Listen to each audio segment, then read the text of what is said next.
إن الحمد لله نحمده ونستعينه ونستغفره ونعوذ بالله من شرور أنفسنا ومن سيئات أعمالنا من يهده الله فلا مضل له ومن يضلله فلا هادي له وأشهد أن لا إله إلا الله وحده لا شريك له وأشهد أن محمدا عبده ورسوله يا أيها الذين آمنوا اتقوا الله حق تقاته ولا تموتن إلا وأنتم مسلمون يا أيها الناس اتقوا ربكم الذي خلقكم من نفس واحدة وخلق منها زوجها وبث منهما رجالا كثيرا ونساء واتقوا الله الذي تساءلون به والأرحام إن الله كان عليكم رقيبا يا أيها الذين آمنوا اتقوا الله وقولوا قولا سديدا يصلح لكم أعمالكم ويغفر لكم ذنوبكم ومن يطع الله ورسوله فقد فاز فوزا عظيما أما بعد فإن خير الحديث كتاب الله وخير الهدي هدي محمد صلى الله عليه وسلم وشر الأمور محدثاتها وكل محدثة بدعة وكل بدعة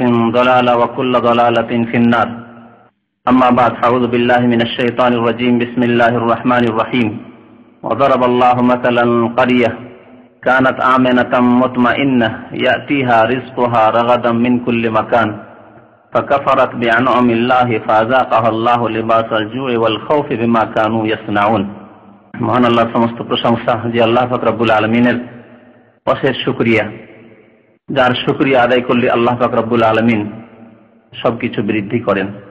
সে আল্লাহর সমস্ত প্রশংসা যার নাশুকরি করা বড় গুনাহর কাজ এবং তার জন্য মানুষের জীবনের বরকত হারিয়ে যায়।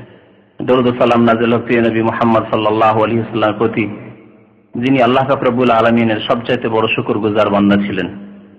আল্লাহুম্মা সাল্লি আলাইহি আল্লাহুম্মা বারিক আলাইহি। গত সপ্তাহে আলোচনা করা হয়েছিল যে বিষয়বস্তুর উপর, তা ছিল পার্থিব গজব বা পার্থিব শাস্তি, আল্লাহর আযাব আসার কারণ কি। প্রায় 9টি কারণ উল্লেখ করা হয়েছিল। আরো বেশ কিছু গুরুত্বপূর্ণ কারণ রয়েছে যেগুলি ছেড়ে দেওয়া আমি মনে করি যে এই বিষয়ের উপর যদি ছেড়ে দিই তাহলে আলোচনা অসম্পূর্ণ থেকে যাবে। আর তার সাথে সাথে আরেকটি দিক রয়েছে যে এসব গজব থেকে বাঁচার উপায় কি, এই বিষয়টি অত্যন্ত জরুরি। কারণ জানলাম যে এগুলি হচ্ছে গজবের কারণ, কিন্তু বাঁচারও বেশ কিছু উপায় আছে। এক তো সেগুলি না করা, সমস্ত আযাব বা গজবের কারণগুলি থেকে বেঁচে থাকা। আরো বেশ কিছু উপায় রয়েছে যে সব ভালো উপায়ের মাধ্যমে মানুষ আল্লাহর আযাব থেকে, গজব থেকে বেঁচে থাকতে পারে, দুনিয়ার শাস্তি থেকে, আখিরাতের শাস্তি থেকে বেঁচে থাকতে পারে। তো আজকে গত সপ্তাহের ওই বিষয়টিকে আশা করি পুরা করবো ইনশাআল্লাহ তাআলা। আল্লাহ পাক রব্বুল আলামিন কোরআনে কারীমের সূরা নাহলের আয়াত নম্বর 112-তে ইরশাদ করেছেন একটি কারণ সম্পর্কে, আল্লাহর পার্থিব আযাব আসার। দুনিয়ায় যে মানুষের উপর আল্লাহর আযাব আসে, গজব আসে, এর একটি কারণ হচ্ছে আল্লাহর অকৃতজ্ঞ হওয়া, আল্লাহর নিয়ামতের শুকরিয়া আদায় না করা। শুকরিয়া আদায় সম্পর্কে আমার বিশেষ একটি বক্তব্যই আছে বেশ কয়েক বছর আগের। নিয়ামতের শুকরিয়া বলে, শুকরিয়া কেমন করে আদায় করতে হবে তাতে বিস্তারিত আলোচনা করা হয়েছে যে শুকরিয়া আপনি কেমন করে আদায় করবেন।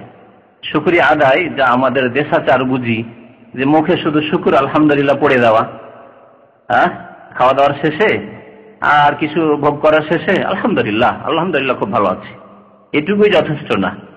খুব সংক্ষেপে যদি বলি তো শুকরিয়া অন্তর থেকে আদায় করতে হবে, শুকরিয়া কথার দ্বারা আদায় করতে হবে, শুকরিয়া প্রত্যেকটি ভালো আমলের দ্বারা আদায় করতে হবে। এইভাবে আল্লাহর শুকরিয়া আদায় হবে। কুফরি করা, নিয়ামতের কুফরি করা বলা হয়েছে, অর্থাৎ কুফরি দুই প্রকার। এক হচ্ছে আল্লাহকে অস্বীকার করা, পরকালকে অস্বীকার করা। যেসব বিধিবিধান, ঈমান হোক বা আমল হোক, আল্লাহ পাক রব্বুল আলামিন সেসবের হুকুম আহকাম বিধান নাযিল করেছেন, সেগুলির কোনো একটিকে বা একাধিক বিষয়কে অস্বীকার করা হচ্ছে কুফরি। আর আরেকটি কুফরি আল্লাহ পাক রব্বুল আলামিন উল্লেখ করেছেন কোরআনে কারীমে, তা হচ্ছে নিয়ামতের কুফরি করা, নিয়ামতের কৃতজ্ঞতা, অকৃতজ্ঞ হওয়া, আল্লাহর নিয়ামত পেয়েও শুকরিয়া আদায় না করা, খুশি মনে তা কবুল না করা এবং তার যথাযথ হক আদায় না করা। তো নিয়ামতের নাশুকরি করা, শুকরিয়া আদায় না করা, এটি হচ্ছে দুনিয়ায় আল্লাহর আযাব বা গজবের কারণ। মহান আল্লাহ ইরশাদ করেছেন ওয়াদারাবাল্লাহু মাসালান কারিয়া। মহান আল্লাহ একটি গ্রামের বা একটি শহরের দৃষ্টান্ত বর্ণনা করছেন, উদাহরণ বর্ণনা করছেন। কানাত আমিনাতাম মুতমাইন্নাহ, সেই শহরের অধিবাসীরা, সেই দেশের লোকেরা বড়ই নিরাপদ ছিল, ভালো আরামের সাথে বসবাস করছিল, ইতমিনানের সাথে, শান্তির সাথে বসবাস করছিল। আমেনা মুতমাইন্নাহ আল্লাহ বলেছেন, নিরাপদ ছিল তারা বালা মুসিবত বিপদ আপদ থেকে, আল্লাহর গজব থেকে, আর তারা বড় শান্তির সাথে বসবাস করছিল। তারপরে কি হলো? আল্লাহ বলছেন ফাকাফারাত বিআনআমিল্লাহ, আল্লাহর নিয়ামতের সাথে তারা কুফরি করলো, অর্থাৎ আল্লাহর নিয়ামতের নাশুকরি করলো, অকৃতজ্ঞ হলো, আল্লাহর নিয়ামতের কদর করলো না, মর্যাদা দিল না, অন্তর থেকে সে সম্পর্কে শ্রদ্ধাশীল হওয়া যে আল্লাহর দান না, আল্লাহর দান নাই, নিজের ক্ষমতার বলে সবকিছু এসেছে। জবান দ্বারা শুকরিয়া আদায় করলো না, আমল দ্বারা শুকরিয়া আদায় করলো না, বরং পাপ করা শুরু করলো। আল্লাহ পাক রব্বুল আলামিন নিয়ামত দিয়েছেন তা গুনার কাজে ব্যয় করা শুরু করলো। ফাকাফারাত বিআনআমিল্লাহ, আল্লাহর নিয়ামতের যখন নাশুকরি করলো, ফাআযাকাহুল্লাহু লিবাসাল জুই ওয়াল খাউফ, আল্লাহ এই দুইটি আযাবের কথা এখানে উল্লেখ করেছেন, পার্থিব শাস্তি বা গজবের কথা। একটি হচ্ছে লিবাসাল জু, খিদা, দুর্ভিক্ষ, পেটে খাবার লাগবে, খাবারই পাওয়া যায় না, ধান নেই, চাউল নেই, গম নেই, খাদ্যদ্রব্য নেই, ভালো পানির ব্যবস্থা নেই, ফসল নেই, কিচ্ছু নেই। আল্লাহর এমন গজব, এই দুর্ভিক্ষর গজব। তো দুর্ভিক্ষর গজব আল্লাহ পাক রব্বুল আলামিন আল্লাহর নিয়ামতের নাশুকরি করার কারণে দিয়ে থাকেন। আরেকটি গজবের কথা আল্লাহ উল্লেখ করেছেন, তা হচ্ছে খৌফ, ভয় আর ভীতি। এমন যুদ্ধ শুরু হয়েছে, হয় গৃহযুদ্ধ, ঘরোয়া যুদ্ধ, দেশের লোকেরা একে অপরের বিরুদ্ধে লড়াই, এটা হচ্ছে গৃহযুদ্ধ। আপোষ লড়াই, মুসলিমের বিরুদ্ধে লড়াই, ঘরোয়া যুদ্ধ। আর একটি হচ্ছে বহিরাগত যুদ্ধ, বাইরের আক্রমণ, যে কোনো রকম যুদ্ধ হতে পারে। এসব গজবের মাধ্যমে মানুষ নিরাপত্তা হারিয়ে ফেলে, কোন নিরাপত্তা থাকে না, যে কোনো সময় জীবন চলে যেতে পারে, যে কোনো সময় গোটা পরিবার ধ্বংস হয়ে যেতে পারে, যে কোনো সময় গোলা বর্ষণে গোটা বাড়ি, ধন সম্পদ সব নষ্ট হয়ে যেতে পারে। এইরকম আযাব আল্লাহ পাক রব্বুল আলামিন দুনিয়াতে দেন। এগুলি কি আখিরাতের আযাব না দুনিয়ার আযাব? পার্থিব শাস্তি, আল্লাহর আযাব। বিমা কানু ইয়াসনাউন, কেন আল্লাহ এই আযাব গজবগুলি দেন? দুর্ভিক্ষ এবং নিরাপত্তাহীনতা। বিমা কানু ইয়াসনাউন, তাদের কৃতকর্মের দরুন, তাদের পাপের কারণে, গুনাহের কারণে। আল্লাহ পাক রব্বুল আরো ইরশাদ করেছেন সূরা ইব্রাহিমের আয়াত নম্বর 7-এ, শুকরিয়া আদায় করলে, আল্লাহর শুকরিয়া আদায় করলে বরকত হয়, বেড়ে যায়। আর আল্লাহর নিয়ামতের নাশুকরি করলে, আল্লাহর নিয়ামতকে পাপের কাজে, গুনার কাজে লাগিয়ে দিলে, পয়সা হয়েছে বিষ কেনা, পয়সা হয়েছে ফিল্ম দেখা, পয়সা হয়েছে দামি দামি পাপের জিনিসগুলি ঘরে নিয়ে আসা, ঘরে ঘরে ইন্টারনেট, আর ইন্টারনেটে উলঙ্গ ছবি দেখছেন কি জন্য? পয়সা হয়েছে সেই জন্য। পয়সা না থাকলে আপনি কম্পিউটারই কিনতে পারতেন না। ইন্টারন্যাশনাল সমস্ত চ্যানেলগুলি আপনার ঘরে ডিশের মাধ্যমে, পয়সা না হলে তা করতেই পারতেন না। তাহলে পয়সা, ধন দৌলত আল্লাহর নিয়ামত, তা পাপে লাগিয়ে দিলেন আপনি। ধন দৌলত হয়েছে, ব্যবসা বাণিজ্য বেড়েছে, মাশাআল্লাহ, আর সময় হয় না নামাজ পড়ার। রাত 12টা 1টা হয়ে যায় শুধু টাকা পয়সার হিসাব নিকাশ করতে, আর তারপরে ঘুম দিয়ে আর কি উঠা যায়? তখন আপনার ভাষা পরিবর্তন হয়ে গেল। কিছুদিন আগে নামাজই ছিলেন, আর নামাজ পড়া সম্ভব নাই, সময় পাই না নামাজ পড়ার। বিমা কানু ইয়াসনাউন, এই জন্য আল্লাহর আযাব। তো আল্লাহ পাক রব্বুল বলছেন ওয়া ইয তাআযানা রাব্বুকুম লা ইন শাকারতুম, আল্লাহ পাক এই ঘোষণা করেছেন, এটি আল্লাহর ঘোষণা। তাআযানা রাব্বুকুম, তোমার রব, তোমাদের রব ঘোষণা করেছেন, এলান করেছেন আল্লাহ পাক রব্বুল আলামিন, লা ইন শাকারতুম, তোমরা যদি আল্লাহর শুকরিয়া আদায় করো, লা আযীদান্নাকুম, অবশ্যই আমি বাড়িয়ে দেব, বৃদ্ধি করে দেব। তাহলে আপনাকে যতটুকু আল্লাহ সুস্থ রেখেছে, কমজোর দুর্বল মানুষ, তারপরে সুস্থ আছেন আলহামদুলিল্লাহ। নিচের লোকগুলিকে দেখেন, আপনার চাইতে অভাবী, আপনার চাইতে অসুস্থ। হাসপাতালের লোকগুলিকে দেখেন, আপনি তো মাশাআল্লাহ হাসপাতালের বাইরে বাড়িতে কাজকর্ম করছেন, যদিও দুর্বল মানুষ, যদিও প্রায় রোগ লেগে থাকে, কিন্তু ভালো আছেন তারপরে তুলনামূলক। তাহলে এই যদি শুকরিয়া আদায় করেন, যা কিছু পেয়েছেন, অল্প স্বল্প আল্লাহ ধন দৌলত দিয়েছেন, অল্প বেতন দিয়েছেন, যা কিছু আল্লাহ দিয়েছেন তাতে আপনি শুকরিয়া আদায় করেছেন। আল্লাহ ছেলে দেননি, শুধু মেয়ে দিয়েছেন, তাতে শুকরিয়া আদায় করছেন। আপনার আকাঙ্ক্ষা বেশি ছেলে মেয়েদের আল্লাহ দেননি, যদিও আজকাল অধিকাংশ মানুষই এই আকাঙ্ক্ষা করে না, তাই না? অথচ আল্লাহ বলছেন যেমন ধন আল্লাহর নিয়ামত, পৃথিবীর নিয়ামত, ওই রকমই যেমন ছেলে মেয়েরা। কিন্তু আজকালকার মুসলমান নিজেরাই যেহেতু খাওয়ায় ছেলে মেয়েদেরকে, আল্লাহ খাওয়াই না তাদের ছেলে মেয়েদেরকে, সেজন্য ধনের তো আসক্তি বেড়ে গেছে, টাকা পয়সার লোভ বেড়ে গেছে। কোটি কোটি টাকা হইলেও অভাব মিটে না। কিন্তু ছেলে মেয়ের ক্ষেত্রে একটা ছেলের একটা মেয়ে যদি হয়ে যায় তো আর নিবেই না, কারণ একটা ছেলে একটা মেয়ে হয়ে গেছে, মনের আশা পূরণ হয়ে গেছে। আর যদি পরপর দুটো মেয়ে হয়ে যায় তো আশা করে, আশায় আরেকটা রাস্তা খুলতে পারে, ঠিক না? আরেকটা জন্য রাস্তা খুলতে পারে, আর রাস্তা খোলার পরে আবার যদি আরেকটা মেয়ে হয়ে যায় তো মহাবিপদ হয়ে গেল। না, আর দরকার নেই, আর দরকার নেই, ছেলেরই দরকার নেই, কারণ এই ছেলের আশাটা আবার এমন না হয়তো 4টা মেয়ে হয়ে যায়, ঠিক না? এই হচ্ছে আজকাল কাফেরদের অবস্থা না, এক শ্রেণী মুসলিমদের অবস্থা। তো আল্লাহ বলছেন যদি আল্লাহর শুকরিয়া আদায় করো তো লাযিদান্নাকুম, আমি আল্লাহ তোমাদের এসব ধন জন নিয়ামত বৃদ্ধি করে দেবো, অবশ্যই দেব, বেশি করে দেব, শুধু দেব না বেশি করে দেব। তাহলে যারা রাষ্ট্রীয় ক্ষমতায় আছেন, যারা নেতৃত্বে আছেন, যাদের কাছে এলম রয়েছে, জ্ঞান রয়েছে, তারা যদি তার শুকরিয়া আদায় করেন, একজন আলেম তার এলমের শুকরিয়া আদায় করেন, একজন আমলকারী যদি তার আমলের শুকরিয়া আদায় করেন, মাশাআল্লাহ আমি দিনদারির উপর আছি, 5 ওয়াক্ত নামাজ পড়ি, আমি পাপ থেকে বেঁচে আছি, এর যদি শুকরিয়া আদায় করেন, একজন নেতা যদি তার নেতৃত্বে শুকরিয়া আদায় করেন, অন্তর থেকে কথার দ্বারা কাজের মাধ্যমে শুকরিয়া আদায়, মানে পাপ করবে, নেতৃত্ব পেয়ে মদ খাবে, ঘরে মূর্তি পাওয়া যাবে তাদের, কি জানেন না যে নেতাদের বাড়িতে মূর্তি পাওয়া যাচ্ছে, হিন্দুদের মূর্তি মুসলমান নেতাদের বাড়িতে? শুকরিয়া আদায় করছে না কুফরি করছে এরা? দুই কুফরি, নিয়ামতেরও কুফরি করছে এরা, আর আল্লাহর সাথে কুফরি করছে যে মুসলিমদের ঘরে মূর্তি রাখা, পুতুল রাখা। তাহলে আল্লাহ কি করবেন? ওয়ালা ইন কাফারতুম, তোমরা যদি কুফরি করো, তোমরা যদি না শুকরি করো, অকৃতজ্ঞ হও, আল্লাহর শুকরিয়া আদায় করলে না, ইন্না আযাবি লাশাদীদ, নিশ্চয় আমার আযাব তোমাদের জন্য বড়ই শক্ত রয়েছে। শুধু শক্ত না, লাশাদীদ, বড়ই শক্ত রয়েছে। আল্লাহ বড় তাগিদের সাথে বলছেন দুনিয়ার শাস্তি সম্পর্কে। তাই আল্লাহর শুকরিয়া আদায় করতে হবে, যা কিছু আল্লাহ দিয়েছেন তাকে নেকির কাজে লাগাইতে হবে, এবং হারাম থেকে বেঁচে থাকতে হবে, আল্লাহর আদেশ রাসূলের আদেশ পালন করতে হবে। এর নাম হচ্ছে শুকরিয়া আদায় করা। দুনিয়ার আযাবের একটি কারণ হচ্ছে লোক দেখানো কাজ করা। লোক দেখানো কাজ করেন তো আল্লাহ দুনিয়াতে শাস্তি দিয়ে দিবেন, পৃথিবীতে শাস্তি দিয়ে দিবেন। কোন কাজ লোক দেখানো করবেন না। সমাজের ভয়ে নামাজ, মুদিরের ম্যানেজারের ভয়ে নামাজ, কফিল ভালো মানুষ তার ভয়ে নামাজ, ঠিক না? তারপরে ডিউটির সময় সেই জন্য নামাজ, যে 1/2 ঘন্টা তো আরাম পাবো, আজান হওয়ার সাথে সাথে যদি নামাজ বলি আনাফিস সালাহ, আমি নামাজ পড়বো, তাহলে খুব মালিক ছুটি দিয়ে দিবে ম্যানেজার। আর যদি নামাজ পড়ছেন না, নামাজ পড়ো না, কাজ করো। তাহলে তো কাজ থেকে বাঁচার জন্য আপনি নামাজ পড়ছেন। এই দুনিয়ার গরজের জন্য যদি হয়, জি, লোক দেখানো কাজ, দুনিয়ার গরজের জন্য আমল যদি হয়, তাহলে নেকি তো পাবেন না, বরং কি আসবে? পার্থিব আযাব, দুনিয়ার গজব আসবে। নবী করিম সাল্লাল্লাহু আলাইহি সাল্লাম থেকে আব্দুল্লাহ বিন আমর বিন আস রাদিয়াল্লাহু তাআলা আনহু বর্ণনা করেছেন, নবী সাল্লাল্লাহু আলাইহি ওয়াসাল্লাম বলেছেন, মান সাম্মা আন-নাস বিআমালিহি সাম্মা আল্লাহু বিহি মাসামিআ খালকিহি। যেই ব্যক্তি মানুষকে শোনানোর জন্য, দেখানোর জন্য কোনো কাজ করবে, দান খেরাত করছেন, আমাদের দেশে জলসা ওয়াজ মাহফিলগুলিতে দান খেরাত হয়, বড় বড় পয়সাওয়ালারা দান কি জন্য করে জানেন? যাতে এলাকার লোকেরা জানে যে অমুক চৌধুরী সাহেব, অমুক মাতাব্বর সাহেব, অমুক চেয়ারম্যান সাহেব, অমুক এমপি সাহেব এত টাকা দান করেছেন মসজিদে মাদ্রাসায়। আর কিছু ভোট বাড়ে, যদি রাজনীতি করে তাহলে ভোট বাড়ে, যে লোকটা বড় দানশীল, তোকে ভোটটাও ওকে দিতে হবে।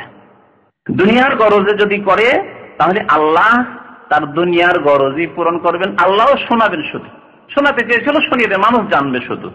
আর কি করবেন? সে চেয়েছিল জনপ্রিয়তা, চেয়েছিল মানুষের ভালোবাসা, মানুষের কাছে খ্যাতি, নাম, সুনাম। বলছেন রাসূলুল্লাহ সাল্লাল্লাহু আলাইহি ওয়াসাল্লাম, ওয়াসাগগারাহু ওয়া হাক্কারাহু, জনসমাজে আল্লাহ পাক রব্বুল আলামিন তাকে একবারে নিচে নামিয়ে দেবেন এবং তাকে একেবারে তুচ্ছ বানিয়ে দেবেন। সে বড় হইতে চেয়েছিল, কিন্তু আল্লাহ পাক রব্বুল তাকে কি করে দেবেন?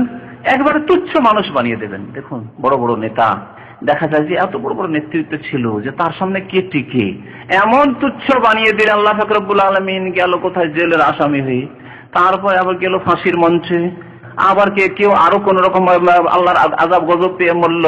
কোথায় আল্লাহ নামিয়ে দিলেন? অথচ ছিল সে কি? সে হিরো ছিল, হিরো, বীর পুরুষ ছিল। তো এগুলো হচ্ছে দুনিয়ার আযাব গজব। তাবরানী, ইমাম তাবরানী রাহমাতুল্লাহ আলাইহি তার মুআজামে কবিরে এই হাদিসটি বর্ণনা করেছেন, ইমাম বাইহাকি হাদিসটি বর্ণনা করেছেন, হাদিসের সনদ সহিহ। দুনিয়ার গজবের একটি কারণ হচ্ছে মানুষ ভালো হওয়ার পরে যদি খারাপ হয়ে যায়। মানুষ ভালো হওয়ার পরে যদি খারাপ হয়ে যায়। আছেন অনেক লোক নামাজ ধরলো, তারপর ছেড়ে দিল, আর রমজানের পরে এটা দেখা যায় আরো বেশি। রমজানের মাসালা মুসল্লি হয়ে গেল, আর রমজানের পরে নামাজ তোমার ছেড়ে দিল। তাহলে ভালো হওয়ার পরে খারাপ হয়ে যাওয়া আল্লাহর দুনিয়াতে গজবের একটি কারণ। সৌদি আরব একটু ভালো হয়ে গেল, দেখো এখানে পরিবেশটা ভালো হয়ে গেল, যেখানে যেমন পরিবেশ সেখানে তেমন। বাংলাদেশে গিয়ে আবার নামাজ রোজা ছেড়ে দিল। সৌদি আরবে এসে খুব বলছে না, এসব শিরক বিদআত, কবর পূজা বিদআত, শিরক, আর ওই মিলাদ বিদআত, আর এই শবে বরাত বিদআত, এগুলি হা খুব করলো আপনার সাথে। আর দেশে গিয়ে আবার লেজ বলেছিলাম গত সপ্তাহে, ওই লেজের মতো হয়ে গেল, আবার বাঁকা হয়ে গেল, যেখানে যেমন সেখানে তেমন হয়ে গেল। যদি হিদায়াত পাওয়ার পরে, সঠিক পথ পাওয়ার পরে কেউ পথভ্রষ্ট গোমরাহ হয়ে যায়, তাহলে তার শাস্তি আল্লাহ আখিরাতে তো দেবেন, কিন্তু দুনিয়াতেও দিয়ে দেবেন। মহান আল্লাহ পাক ইরশাদ করেছেন সূরা তাহার আয়াত নম্বর 124, ওমান আরাজা আন যিকরি, যেই ব্যক্তি আমার দিন থেকে, আমার উপদেশ থেকে, আমার শরীয়তের বিধান থেকে, জিকির কোরআনকে বলা হয়, হাদিসকে বলা হয়, এই কোরআন সুন্নাহর আদর্শ থেকে, আল্লাহ প্রদত্ত দিন থেকে যে ব্যক্তি মুখ ফিরিয়ে নেবে, ওইদিকে মুখ বাড়িয়েছিল, তার মুখটা ফিরিয়ে নিল, উল্টো দিকে চলতে লাগলো, ফাইন্না লাহু মাঈশাতান যানকা, তার জীবন হবে অত্যন্ত সংকীর্ণ জীবন, অশান্তির জীবন। বড় বাড়ি থাকা সত্ত্বেও শান্তি নেই, বিরাট ভিলা নিয়ে আছেন মাশাআল্লাহ, রুমের অভাব নেই, বড় বাড়ি তো, তারপর বড় বাড়ি তো অশান্তি, স্ত্রীর সাথে অশান্তি, ছেলে মেয়ের সাথে অশান্তি, বংশের সাথে অশান্তি, গ্রামবাসীর সাথে অশান্তি, আশেপাশে প্রতিবেশীদের সাথে অশান্তি। তাহলে আপনি বড় বাড়িতে থেকে শান্তি পাচ্ছেন কি? এ হচ্ছে মাঈশাতান যানকা, অশান্তির জীবন, বিভিন্ন রকম অশান্তির জীবন, মানসিক অশান্তি। ধন দৌলত থাকা সত্ত্বেও, গাড়ি বাড়ি নারী থাকা সত্ত্বেও দৈহিক দিক থেকে অসুস্থ, রুগ্ন, আপনি শান্তি আছে? তাহলে দুনিয়ার জীবনে সংকীর্ণ জীবন, অশান্তির জীবন। আর আখিরাতে বড় শাস্তি। ওয়ানাহশুরুহু ইয়াওমাল কিয়ামাতি আমা, যারা হেদায়েত পাওয়ার পরে, নামাজি হওয়ার পরে বেনামাজি হয়ে গেল, রমজানের নামাজি এখন বেনামাজি হয়ে গেল, তাদেরকে কিয়ামতের দিন আল্লাহ পাক রব্বুল আলামিন অন্ধ করে উঠাবেন, অন্ধ করে কিয়ামতের মাঠে তাদেরকে সমবেত করবেন। নাহশুরুহু ইয়াওমাল কিয়ামাতি আমা, তখন তারা বলবে কালা রব্বি লিমা হাশারতানি আমা, আল্লাহ আমাদেরকে অন্ধ করে কেন উঠালেন? ওয়াকাদ কুনতু বাসীরা, আমার তো দুই চোখ ছিল, কখনো আমার দৃষ্টি শক্তি যায়নি। এমন নয় যে কোনদিন আমি অন্ধ হয়ে গেছিলাম, তা তো দুনিয়াতে হয়নি, চোখ নিয়েই মারা গেছিলাম, দৃষ্টি শক্তি আমার ছিল দুনিয়াতে। আল্লাহ পাক জবাবে বলবেন কালা কাযালিকা আতাতকা আয়াতুনা ফানাসিতাহা, এই জন্যই যে তোমাদের কাছে আমার আয়াত এসেছিল, অর্থাৎ কোরআন সুন্নাহর ইসলামিক আদর্শ তোমাদের কাছে পৌঁছে গেছিল। হক কথা পৌঁছেছিল যে আল্লাহ ছাড়া অন্যকে সিজদা করা শিরক, আল্লাহ ছাড়া অন্যকে ডাকা শিরক, জি, আল্লাহ ছাড়া অন্যের কাছে সন্তান চাওয়া শিরক, ওরসে যাওয়া শিরক, মাজারে যাওয়া শিরক। এসব জানার পরেও দেশে গিয়ে আবারও এরকম হয়ে গেছিল, নামাজ না পড়লে মুসলমান থাকেন, এসব জানার পরে আবার বেনামাজি হয়ে গেছিল, রমজান নামাজ ধরতে আবার ছেড়ে দিত। আতাতকা আয়াতুনা ফানাসিতাহা, ভুলে গেছিলে, আমার বিধানকে ভুলে গেছিলে। আকিমুস সালাতা ওয়ালা তাকুনু মিনাল মুশরিকিন, নামাজ কায়েম করো, মুশরিকদের দলভুক্ত হইও না। আমার আয়াত এসেছিল তোমাদের কাছে, তারা যদি নামাজ কায়েম করে, ফাইন তাবু আকামুস সালাতা ওয়া আতাউজ যাকাতা, যাকাত প্রদান করে, তাহলে ফা ইখওয়ানুকুম ফিদ্দিন, হে মুসলিম তোমাদের ধর্মীয় ভাই, না হইলেন নয়। এসব আয়াত পৌঁছেছিল তাদের কাছে। ফামান তারাকা ফাকাদ কাফারা, নবী সাল্লাল্লাহু আলাইহি ওয়াসাল্লামের এই হাদিস পৌঁছেছে, যে ব্যক্তি নামাজ ছেড়ে দিল, অস্বীকার নয়, শুধু তরক করলো, সেই ব্যক্তি কাফের হয়ে গেল।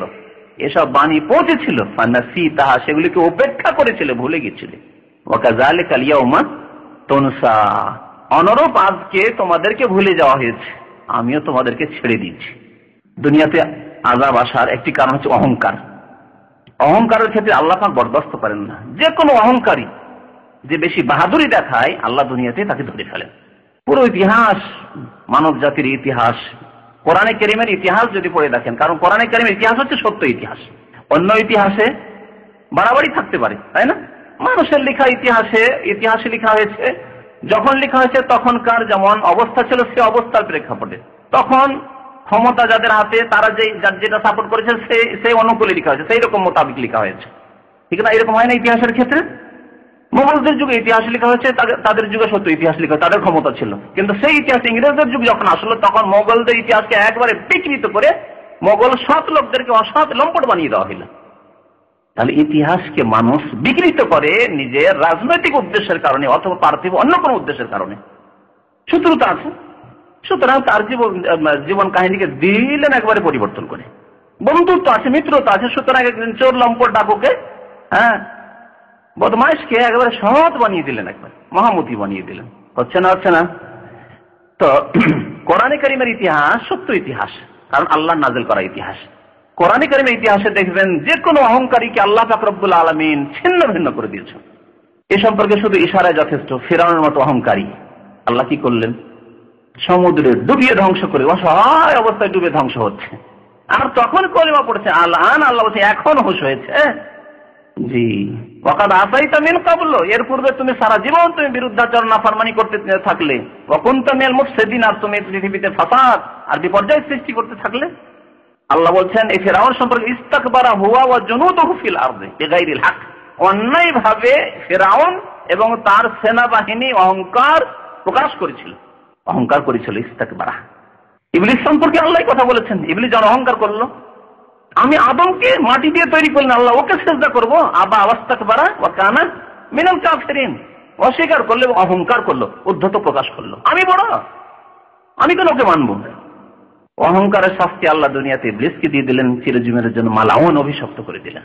ওয়া ইন্না আলাইকা লানাতি ইলা ইয়াউমিদ্দিন, কিয়ামত পর্যন্ত ইবলিস তোমার উপর আমার লানত, অভিশাপ। কারণ ফিরআউন যেমন নেতৃত্বের অহংকার করলো, কারণ কিসের অহংকার করলো? ধনের সম্পদের অহংকার করলো। ইন্নামা উতিতু আলা ইলমিন ইনদি, আমার বিদ্যা বুদ্ধির দ্বারা এই ধন সম্পদ হাসিল করেছি। কে বললো? আল্লাহর দান, আমার বিদ্যা বুদ্ধির ফল। আল্লাহ কি করলেন? ধ্বংস করলেন, এমন করে যে মাটিতে আল্লাহ পুঁতেই দিলেন। এখন পর্যন্ত নবী সাল্লাল্লাহু আলাইহি ওয়াসাল্লাম একটি হাদিসে বলে, ফাওয়া তাজালজালু বিহি ইলা ইয়াউমিল কিয়ামা, কিয়ামত পর্যন্ত মাটিতে ধসতেই আছে, ধসতেই আছে, মাটিতে যেতে আছে। ফাখাসাফনা বিহি ওয়া বিদারিহিল আরদাহ, আল্লাহ বলছেন কারণকে এবং কারণের ঘর বাড়ি ধন সম্পদ সবকিছুকে আমি মাটিতে ধসিয়ে দিলাম ভূমিকম্প করে। এমন ভূমিকম্প যে ধসতে শুরু হলো তা আর ধসা বন্ধ হলো, তো মাটিতে যেতে আছে পাতালে। আল্লাহু আকবার। তো এইভাবে বহু দৃষ্টান্ত রয়েছে। আবু জাহাল, আবু লাহাব, কিভাবে তারা ধ্বংস সর্বনাশ হলো, যারা জুলম অত্যাচার করেছিল, অহংকার করেছিল। দুনিয়াতে আল্লাহর আযাব আসার কারণ একটি হচ্ছে আল্লাহ সম্পর্কে ভুল ধারণা রাখা। আল্লাহ সম্পর্কে সঠিক ধারণা রাখতে হবে। সঠিক ধারণা তাহলে কি? আল্লাহ সম্পর্কে যা আল্লাহ কোরআনে বলেছেন এবং যা তার রাসূল সাল্লাল্লাহু আলাইহি ওয়াসাল্লাম তার হাদিসে বলেছেন। আল্লাহ সম্পর্কে ভুল ধারণা রাখা, আল্লাহ কোথায় তাই জানেন না, এর ভুল ধারণা। আল্লাহ সম্পর্কে ভুল ধারণা, আল্লাহ সম্পর্কে আল্লাহর উপর ভরসা, এবং আল্লাহ আমাকে সারা জীবন অসহায় রাখবেন না। বালা মুসিবত বিপদ আপদে পড়লে আল্লাহকে আরো ধরতে হবে, মজবুত করে আরো ধরতে হবে। আর এই কথা বলা যে আল্লাহকে দেখতে পাই না, এত কষ্টে আছি, এত বালা মুসিবতে আছি, এত বিপদ আপদে আছি, ভিটে মাটি দিয়ে বিক্রি করে এসেছি, অনেকে হারাম আবার বন্ধক রেখে সুদের উপর টাকা নিয়ে এসছে, আর আসার পরে আল্লাহর বিরুদ্ধে অভিযোগ, আল্লাহকে দেখতে পাই না, আসার পরে ভালো একটা চাকরি পেলাম না, 3 লাখ টাকা 4 লাখ টাকা খরচ করে এলাম। আল্লাহ সম্পর্কে ভুল ধারণা, ভ্রান্ত ধারণা, খারাপ ধারণা। আল্লাহ সম্পর্কে যত ভালো ধারণা রাখবেন যে আল্লাহ নিরাশ করবেন না, আল্লাহ রহমত থেকে বঞ্চিত করবেন না, আল্লাহ আমাকে মাহরুম করবেন না, আল্লাহ দেবেন, অবশ্যই দেবেন, আজকে না দিলে কালকে দেবেন, আমাকে না দিলে আমার ছেলেকে দেবেন, আমার মেয়েদেরকে দেবেন, আমি হালাল পথে সৎ পথে থাকবো, আমি আল্লাহকে ধরে থাকবো, নামাজ আমি কায়েম করতে থাকবো, তাহলে আল্লাহ দেবেন। আল্লাহ সম্পর্কে ভালো ধারণা হইতে হবে। নবী করিম সাল্লাল্লাহু আলাইহি ওয়াসাল্লাম বলেছেন যে আল্লাহ পাক ইরশাদ করেছেন হাদিসে কুদসি, ইন্নাল্লাহ তাআলা ইয়াকুল আনা ইনদা জান্নি আবদি বি, আমার বান্দা আমার সম্পর্কে যেমন ধারণা রাখে তেমন আমি করি তার জন্য।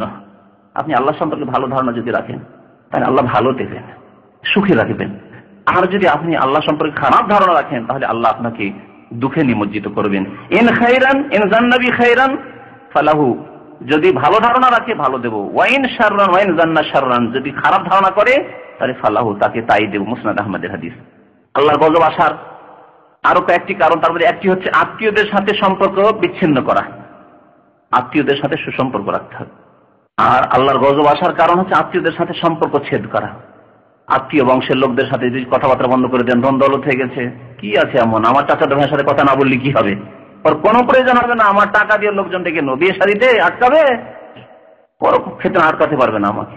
বলেন আমাদের দেশের মানুষরা কারোর সাথে ঝগড়ার জন্য মনোমালিন্য, তাহলে ওর কি দরকার, বিয়ের সময় আমার অনেক বন্ধু বান্ধব আছে, আত্মীয়দেরকে ডাকবে দাও, ওদের সাথে সম্পর্ক কেমন, কারণ ওদের দরকার নেই, আমার কাছে যথেষ্ট ধন সম্পদ হয়ে গেছে, কোনো সময় তাদের দরকার নেই, তাই তাদের সাথে কথা বলে না, তাদের সাথে যোগাযোগ রাখে না, তাদের সাথে দেখা সাক্ষাৎ হলে সালাম দেয় না। এগুলো হচ্ছে আত্মীয়দের থেকে সম্পর্ক বিচ্ছিন্ন করা, যা হারাম এবং জাহান্নামে যাওয়ার কারণ, আর দুনিয়াতেও আল্লাহর আযাবের কারণ। খেয়ানত মানে আত্মসাৎ, বেঈমানি আত্মসাৎ হচ্ছে দুনিয়া আযাব আসার কারণ। টাকা পয়সা কারো ধার নিলেন আর বেঈমানি করে দেশে পালিয়ে গেলেন, চুপচাপ। ব্যবসার নামে নিলেন, তোমাকে ভাগ দেবো, 50-50 ভাগ দেবো, ভাগ দেওয়া তো দূরের কথা, আসল পুঁজি গায়েব করে দিলেন। বহু লোক এখানে করছে, বহু লোকের ঘটনা। তাই আমার কাছে মানুষ ওই পরামর্শ নেওয়ার জন্য আসে। এক লোক 28,000 রিয়াল দিয়েছে এক লোকে বাকালা খোলার জন্য, 1 পয়সা তার ছিল না, পুরো পয়সা দিয়ে বাকালা খুলেছে, তার আত্মীয় আবার। মামা লাভ দেবো আপনাকে, আমার মেহনত আপনার টাকা অর্ধেক লাভ দেবো। লাভ তো 1 পয়সা দেয়নি, আসল টাকার 1 পয়সা দিল না, বাকাল নিয়ে বসে গেছে। যে সৌদি আরব আসার পরে এরকম বেঈমানি আত্মসাৎ, আল্লাহর গজব আসবে। কখন যে আল্লাহ কোন দিক দিয়ে ছিনিয়ে নেবেন যে আপনি টের পাবেন না। গজব আসার দুনিয়াতে কারণ হচ্ছে মিথ্যা বলা। বেশি মিথ্যা বললে আল্লাহর আযাব চলে আসে। যে ব্যক্তি মিথ্যা কথা বলে, মিথ্যায় অভ্যস্ত হয়ে যায়, আল্লাহর কাছে আমল নামায় তাকে কাযযাব লিখে দাও। মা যাআলা রাজুলু ইয়াকযিবু ওয়া ইয়াতাহাররাল কাযিবা হাত্তা ইউকতাবা ইনদাল্লাহি কাযযাবান। মানুষ যখন মিথ্যা কথা অহরহ বলতে লাগে, যে কোনো ক্ষেত্রে মিথ্যা কথা, ছোট ছোট কথায় মিথ্যা কথা, তাই বলে বড় কথা হলে যে মিথ্যা বলবে না, কখনো না। লাভ হোক আর লস হোক আর ক্ষতি হোক আর যাই হোক, মিথ্যা বলতে হবে না। মিথ্যা বলা হারাম, কাবিরা গুনাহ। মিথ্যা সাক্ষী দেওয়া হারাম, কাবিরা গুনাহ। যে কেউ হোক না কেন, আপনার শত্রু হোক না কেন, তার বিরুদ্ধে আপনি মিথ্যা সাক্ষী দিবেন যে মিথ্যা সাক্ষী, আর হচ্ছে আমার বন্ধু, বন্ধুর পক্ষে আর শত্রুর বিপক্ষে মিথ্যা সাক্ষী দিয়ে দিবেন ওকে ফাঁসাবার জন্য, কাবিরা গুনাহ। এবং দুনিয়াতেও শাস্তি, আখিরাতেও শাস্তি। নবী করিম সাল্লাল্লাহু আলাইহি ওয়াসাল্লাম বলেছেন তাকে আল্লাহ কাযযাব লিখে দেন, মিথ্যুক, বড় মিথ্যুক আল্লাহ পাক রব্বুল আলামিন তার আমল নামায় লিখে দেন। আরেকটি হাদিসে রয়েছে, সহিহুল জামেতে হাদিসটি রয়েছে, মা মিন যামবিন আজদারা আন ইউআজ্জির আল্লাহু তাআলা লিসাহিবিহিল উকুবাতা ফিদ দুনিয়া মা ইয়াদখিরুহু লাহু ফিল আখিরা মিন কাতিয়াতির রাহম ওয়াল খিয়ানাত ওয়াল কাযিব। এই 3টি গুনাহের কথা নবী সাল্লাল্লাহু আলাইহি ওয়াসাল্লাম বলেছেন যে এই 3টি গুনাহ এমন গুনাহ যেই গুনাহের শাস্তি আল্লাহ আখিরাতেও দেন, আখিরাতেও দিবেন আর দুনিয়াতেও দিবেন। কাতিয়াতুর রাহম, আত্মীয়দের সাথে সম্পর্ক ছেদ করা, আর খিয়ানত, আত্মসাৎ, বেঈমানি করা, ওয়াল কাযিব, আর মিথ্যা কথা বলা, মিথ্যা সাক্ষী দাও, মিথ্যা কথা বলা। দুনিয়াতে আযাব আসার আরেকটি কারণ হচ্ছে ভিক্ষা করা, মানুষের কাছে চাওয়া। ভিক্ষা করা খুব নিকৃষ্ট কাজ। যথাসাধ্য বাঁচতে হবে, দিন মজুর করে খান, মেহনত করে খান, রাস্তা ক্লিন করে খান, দম মেথরের কাজ করে খান, কিন্তু ভিক্ষা করা পেশা খুবই খারাপ। এতে বরকত হয় না এবং দুনিয়াতে আল্লাহ লাঞ্ছিত করে দেন। শুধু তাকে লাঞ্ছিত করবে, বহু রকমের আযাব আসে। তার মধ্যে একটি আযাব তো আমি সামনেই দেখতে পাচ্ছি, সেটি হচ্ছে যে তাকেও বলবে ভিক্ষুক, আর তার ছেলেমেয়েরা সবাই তার জন্য লাঞ্ছিত হবে। অমুক ওই ভিখারির ছেলে, হ্যাঁ বলবে না, অমুক ভিখারির ছেলে, ওর মা ভিক্ষা করতো, ওর বাবা ভিক্ষা করতো। যতই বড় লোক হয়ে যান আপনি, কিন্তু আপনার বাবা যে ভিক্ষা করেছে সেই দাগ থেকে যাবে। এছাড়াও আল্লাহ পাক বরকত ছিনিয়ে নেন। দুনিয়ার আযাব রয়েছে ভিক্ষার ক্ষেত্রে। নবী করিম সাল্লাল্লাহু আলাইহি সাল্লাম বলেছেন, লা ইয়াফতাহুল ইনসানু আলা নাফসিহি বাবা মাসআলাতিন। কোন ব্যক্তি যদি কারো কাছে ভিক্ষা করে যে আমাকে একটু সাহায্য করেন, আমাকে একটু সাহায্য করেন, আমি অভাবী হয়ে গেছি, ইল্লা ফাতাহাল্লাহু আলাইহি বাবা ফাকরিন, তাহলে আল্লাহ তার জন্য অভাবের দরজা খুলে দেন, অভাবের দরজা খুলে দেন, দারিদ্রের দরজা আল্লাহ পাক রব্বুল আলামিন খুলে দরিদ্র করে দেন তাকে। আপনি ভিক্ষা করে নিয়ে আসছেন, মনে হচ্ছে অনেক টাকা আসছে, কিন্তু আপনার সচ্ছলতা আসে না। কোন দেখেছেন ভিক্ষা করে কোন লোক বড় লোক হয়েছে? অথচ প্রচুর টাকা ভিক্ষা করে হাসিল করে, যেমন তেমন কথা নয়। আসে লোকেরা মক্কায় ভিক্ষা করার জন্য আসে ইন্ডিয়া বাংলাদেশ থেকে আসে, আর ওদের কিছু এজেন্ট আছে বোম্বাই, বাংলাদেশ হলো তাদেরকে পাচার করে আবার বোম্বাই হয়, ভায়া বোম্বাই। বোম্বাইয়ে বড় বড় এজেন্ট হারামখোরের আছে, আর তাদের সাব এজেন্ট ছাড়া আছে ভারতের বিভিন্ন এলাকায়, বাংলাদেশ বিভিন্ন এলাকায়। ন্যাংরা খোড়াগুলিকে, মহিলাদেরকে তারা পাসপোর্ট করে ভিসা লাগিয়ে ওমরার ভিসায়, হজের ভিসায় পাঠায়, আর ভিক্ষা করে হজের মৌসুমে রমজানে গিয়ে দেখবেন হারামেন। দেখেছেন না? দেখেননি? দেখেছেন না? তাদের আকার আকৃতি দেখলে বুঝতে পারবেন যেসব এলাকার আছে। একটা ছেলে, খোড়া ছেলে, তার সাথে কথা বলছি, যেমনই বাংলা বলেছি, আমার তো কাপড় চোপড় দেবো আরবি ভেবেছে, আর আমার কাছে হাত লম্বা করে চাইতে আসছে। যেমনই বাংলা বলেছে আর বলছে না, কথা বলছে না, কথা বলছে না। বলো, তোমার এলাকারই আমি, বলো না, কাউকে বলবো না, বলো না। তখন বলছে যে আমাকে এজেন্টরা পাঠিয়েছে। কি দেয় তোমাদের? বলে সারাদিন ইনকাম করে নিয়ে যেতে হয়, এজেন্ট এখানে বসে আছে, রুমে বসে আছে, আমাদের হিসাব নিকাশ করে নেবে, আর আমাদেরকে দিনে 20 রিয়াল 30 রিয়াল এরকম দিয়ে দিবে, আর বাকিটা সব ওদের। এইভাবে এক ভিক্ষার ব্যবসা চলছে, ইন্টারন্যাশনাল ব্যবসা। কোনদিন কেউ সচ্ছল হয়েছে? একবার শুনলাম যে 27-এর শবে কদরে হারামে ওই ভিক্ষুকরা, খোড়াগুলি ভিক্ষা করে এক একজনে 3-3 হাজার রিয়াল ইনকাম করেছে এক রাত্রে। শুধু 27-এর শবে কদর রাতে 3,000 রিয়াল ইনকাম করেছে। কিছু লোকের আছে আরো মরাতে, তাদের সাথে দেখা সাক্ষাতে জানতে পারলাম। এসব ঘটনা অনেক শুনে আছি, কিন্তু বরকত আছে? এক রাতে 3,000 রিয়াল ইনকাম করে কোনো বরকত নেই। আর আপনার পকেটে যদি দৈনিক 30টা টাকা 50টা টাকা আসে, তবুও ওতে বরকত আছে, মেহনতের টাকায়, হালাল লজিক। তো দুনিয়ার আযাব আসে মানুষ ভিক্ষার পেশা ধরলে। দুনিয়ার আযাব আসে ইসলামী বিধিবিধানের জীবনের সার্বিক ক্ষেত্রে বাস্তবায়ন না করলে। ব্যক্তি জীবনের ক্ষেত্রে, পারিবারিক ক্ষেত্রে, সামাজিক ক্ষেত্রে, অর্থনীতির ক্ষেত্রে, রাষ্ট্রীয় পর্যায়ে, রাষ্ট্রীয় ক্ষমতায় গিয়ে যদি ইসলামী আইনের বাস্তবায়ন না করা হয় তাহলে সেই দেশে আল্লাহর গজব আসবে, আল্লাহর গজব আসবে। এই কথা আল্লাহ পাক কোরআনে কারিমে ইরশাদ করেছেন। আজকে পৃথিবীতে 56-57টি দেশ আছে মুসলিম দেশ, তাই না? এই সৌদি আরব ছাড়া ইসলামী আইনের বাস্তবায়ন নেই মুসলমানদের কাছে। তাহলে আমরা কতটুকু ইসলামকে ভালোবাসি, আমাদের নেতৃত্বে যারা রয়েছে মুসলিম তারা কতটুকু ইসলামকে ভালোবাসে, কোরআনকে ভালোবাসে, রাসূলকে ভালোবাসে, হাদিসকে ভালোবাসে, তা তো স্পষ্ট, আর এর বেশি বলার কোনো প্রয়োজন করে না। আর তাদের ইসলামের প্রতি অনীহার কারণে কোরআন সুন্নাহর ইসলামী আইন বাস্তবায়ন না করার ক্ষেত্রে তাদের প্রচেষ্টা আরো যাতে না হয়। যদি কেউ বলে ধরো তাদেরকে, শাস্তি দাও তাদেরকে, কেউ যদি পরামর্শ দেয় তাদের কাছে গদি ছিনিয়ে নিতে চায় না, বরং তাদেরকে পরামর্শ দেয় যে ইসলামী আইনের বাস্তবায়ন করো, তাহলে তারা চরম অপরাধী আজকে মুসলিম দুনিয়ায়। কথা সত্য নয়? তারা তো ভালো দাবি করেছে। তারা যদি অস্ত্র ধারণ করে তাহলে হারাম কাজ করেছে, তারা যদি অস্ত্র ধারণ করে আর কাউকে মারে রাস্তাঘাটে তাহলে হারাম কাজ করেছে। কিন্তু তারা যদি দাবি করে যে ইসলামী আইনের বাস্তবায়ন চায়, তাহলে এই আদেশ আল্লাহ পাক রব্বুল আলামিনের, এই আদেশ রাসূলুল্লাহ সাল্লাল্লাহু আলাইহি সাল্লামের। রাসূলুল্লাহ সাল্লাল্লাহু আলাইহি সাল্লাম মদিনা আসার পরে প্রথম চোরের হাত কাটা কেটেছেন না? জিনার শাস্তি, হদ, ইসলামী দণ্ডবিধি কায়েম করেছেন। কিসাস, হত্যার বদলে হত্যা, তা প্রতিষ্ঠা করেছেন। আল্লাহ বলেন কুতিবা আলাইকুমুল কিসাস, তোমাদের জন্য কিসাসকে ফরজ করা হয়েছে। যেমন আল্লাহ বলেন কুতিবা আলাইকুমুস সিয়াম, রোজাকে ফরজ করা হয়েছে। ভাষায় কোনো পার্থক্য আছে? তাহলে রোজা রাখবে দেশের লোকেরা, আর যাদেরকে আল্লাহ ক্ষমতা দিল তারা আবার হত্যার বদলে হত্যা করবে না। 1 বছর জেল, 5 বছর জেল, জীবন যাবত জেল। কেন? এখতিয়ার কে দিল তাদেরকে?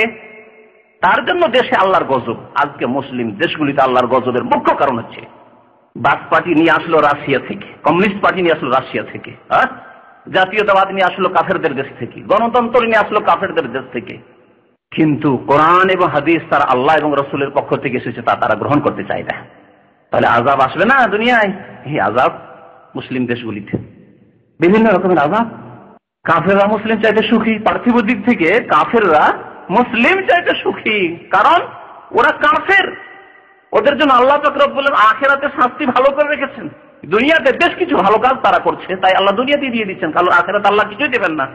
আর এই মুসলিম ফাসিক, ইসলাম দ্রোহী, এরা মুসলিম হওয়া সত্ত্বেও, মুসলিম পরিবারে জন্ম নেওয়া সত্ত্বেও আল্লাহ তাদেরকে সম্মানিত করে নেতৃত্ব পাঠিয়েছেন, এরা ইসলামী আইন বাস্তবায়ন করবে না, ইসলাম দ্রোহী এরা।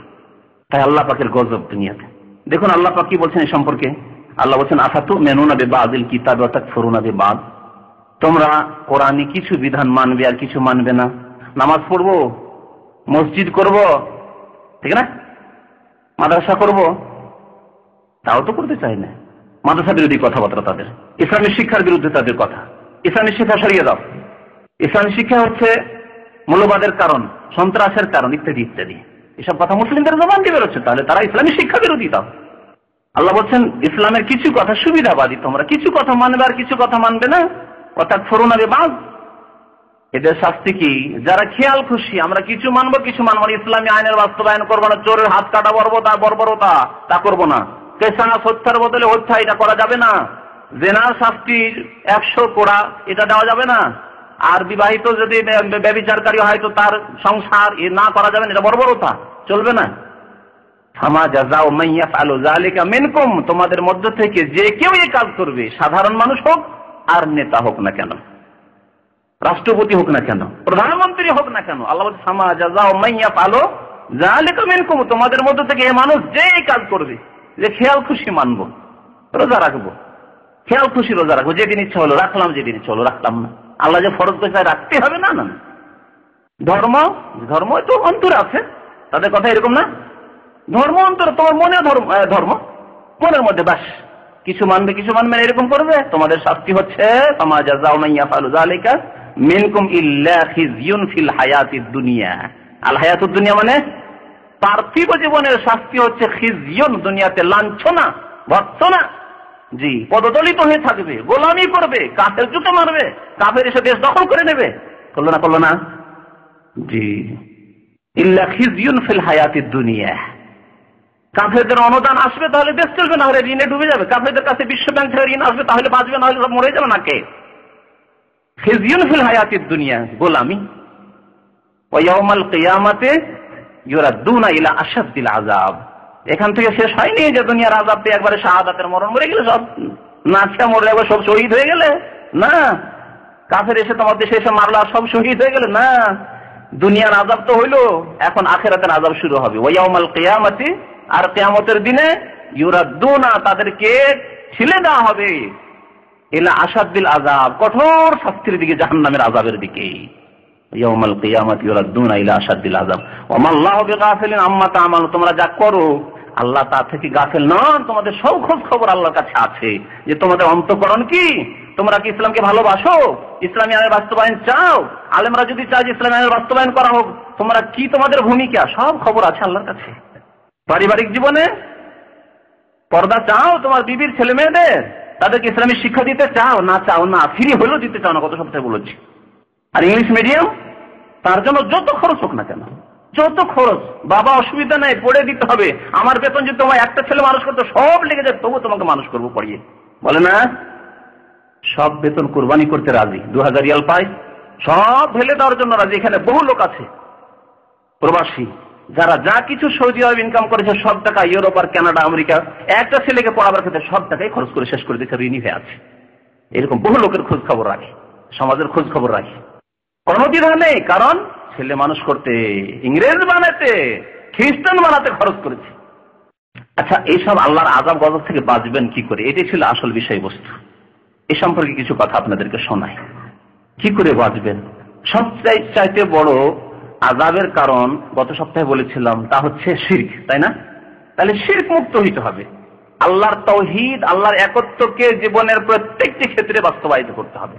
আল্লাহ একক, সুতরাং একমাত্র আল্লাহকে ডাকতে হবে, একমাত্র আল্লাহকে সিজদা করতে হবে, একমাত্র আল্লাহর কাছে দোয়া করতে হবে, একমাত্র আল্লাহর জন্য জবাই করতে হবে। খাসে মরগ যে হাটরসিতে জবাই হবে, মাইজবান্ডারিতে জবাই হবে, আজমিরে জবাই হবে, আর ডেক চড়বে গায়রুল্লাহ, আল্লাহ ছাড়া অন্যের জন্য, পীর খাজা বাবার জন্য, জি বাগদাদে আব্দুল কাদের জিলানির জন্য জবাই হবে, আল্লাহর জন্য হবে না।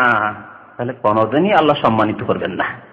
মুখ্য কারণ হচ্ছে শিরক। মুসলিম উম্মাতে মসজিদ চাইতে ভারত উপমহাদেশ, ভারত, বাংলাদেশ, পাকিস্তানে মসজিদের চাইতে মাজারের সংখ্যা বেশি।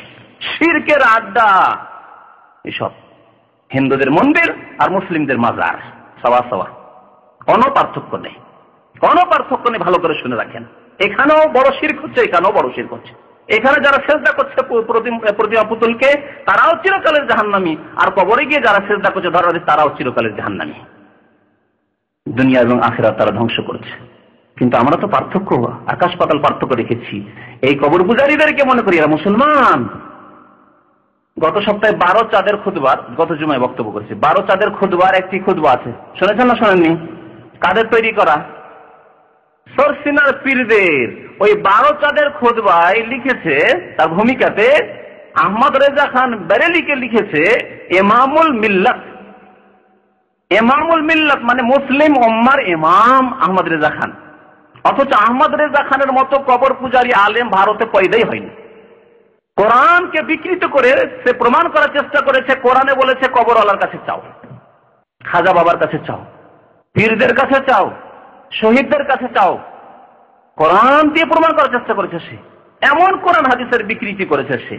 তাকে সরসিনার পীর কি লিখছে? ইমামুল মিল্লাত হযরত আল্লামা আরো কিছু। ইমামুল মিল্লাত মানে মুসলিম উম্মার ইমাম। মুসলিম ইমাম কে? সুবহানাল্লাহ। আপনি কেমন মুসলমান যে মুসলিম উম্মার ইমাম মুহাম্মদ রাসূলুল্লাহকে বাদ দিয়ে আর কাউকে বলতে রাজি? তারপরে যে ব্যক্তি এত বড় মুশরিক, শিরকের নেতা, তাকে আপনি ইমামুল মিল্লাত বানিয়ে দিলেন। যদি ইমামুল মুশরিকিন বলতেন তাহলে ঠিক ছিল। ইমামুল মিল্লাত। বাংলাদেশের আরো কিছু বক্তাদের বক্তব্য শুনেছেন, খোমাইনিকে বলে ইমাম খোমাইনি। ইমাম বলা মানে মুসলিমদের ইমাম। মুসলিম ইমাম না মুশরিকদের ইমাম? মুশরিকদের ইমাম। সে নিজেই ইসলামী গভর্নমেন্ট নামক কিতাবে, তার একটি কিতাব আছে আল হুকুমাতুল ইসলামিয়া কিতাব আছে, ইসলামী গভর্নমেন্ট। সে কিতাবটির আরবিতে ইংলিশে তর্জমা হয়েছে, কারণ একজন রাষ্ট্রীয় নেতার লেখা কিতাব। সেই কিতাবে কি আছে জানেন? বহু শিরকি কুফরি আছে, তার মধ্যে একটি শোনাচ্ছি। সে বলছে ইন্নালি আইম্মাতে না, আমাদের যে ইমাম 12 ইমাম রয়েছে ইসনা আশারিয়া, 12 ইমামের এত আল্লাহ উঁচা মাকাম দিয়েছেন, উচ্চ স্থান তাদেরকে দিয়েছেন যে লা ইয়াসিলুহু মালাকুন মুকাররাবুন ওয়ালা নাবিয়্যুন মুরসাল। আমাদের ইমামদের ওলি আউলিয়ার স্থান পর্যন্ত না কোনো আল্লাহর খাস রাসূল পৌঁছিতে পারবেন, না আল্লাহর খাস মুকাররাব ফেরেশতাই পৌঁছিতে পারবেন। তার না জিবরাইল, মিকাইল, ইসরাফিল পৌঁছিতে পারবেন, মালাকুল মউত পৌঁছিতে পারবেন, আর না মুহাম্মদুর রাসূলুল্লাহ সাল্লাল্লাহু আলাইহি ওয়াসাল্লাম, ঈসা, মূসা, ইব্রাহিম, নূহ কেউ পৌঁছিতে পারবেন, কেউ পারবেন না এই স্থান পর্যন্ত, এই মর্যাদা পর্যন্ত। তাহলে কি করতে চাই সে? ওলিয়া উলিয়া, তাদের ওলিয়া উলিয়া ইমামদের পূজা করাতে চায় না, আর তাই হচ্ছে। তাকে বাংলাদেশে একেবারে খ্যাতি সম্পন্ন বক্তা, আন্তর্জাতিক বক্তা যে ইমাম খোমেনি, তার বক্তব্যে বহু বক্তব্য রয়েছে। বুঝতে পেরেছেন না? আছেন কোথায় আপনি? কি শিক্ষা দেওয়া হচ্ছে? তাহলে এই শিরক যদি মুসলিম সমাজে বিদ্যমান থাকে, আল্লাহ কোনদিন এই জাতিকে সম্মানিত করবেন। যাদের আলেমরা মুশরিককে বলবে ইমামুল মিল্লাত, মুশরিককে বলবে ইমাম, তাদের জাহেলদের কি অবস্থা? তাদের জনসাধারণ তাহলে কি অবস্থা? কি করে আল্লাহ সম্মানিত করবেন? তাওহীদ প্রতিষ্ঠা করতে হবে জীবনের প্রত্যেক ক্ষেত্রে।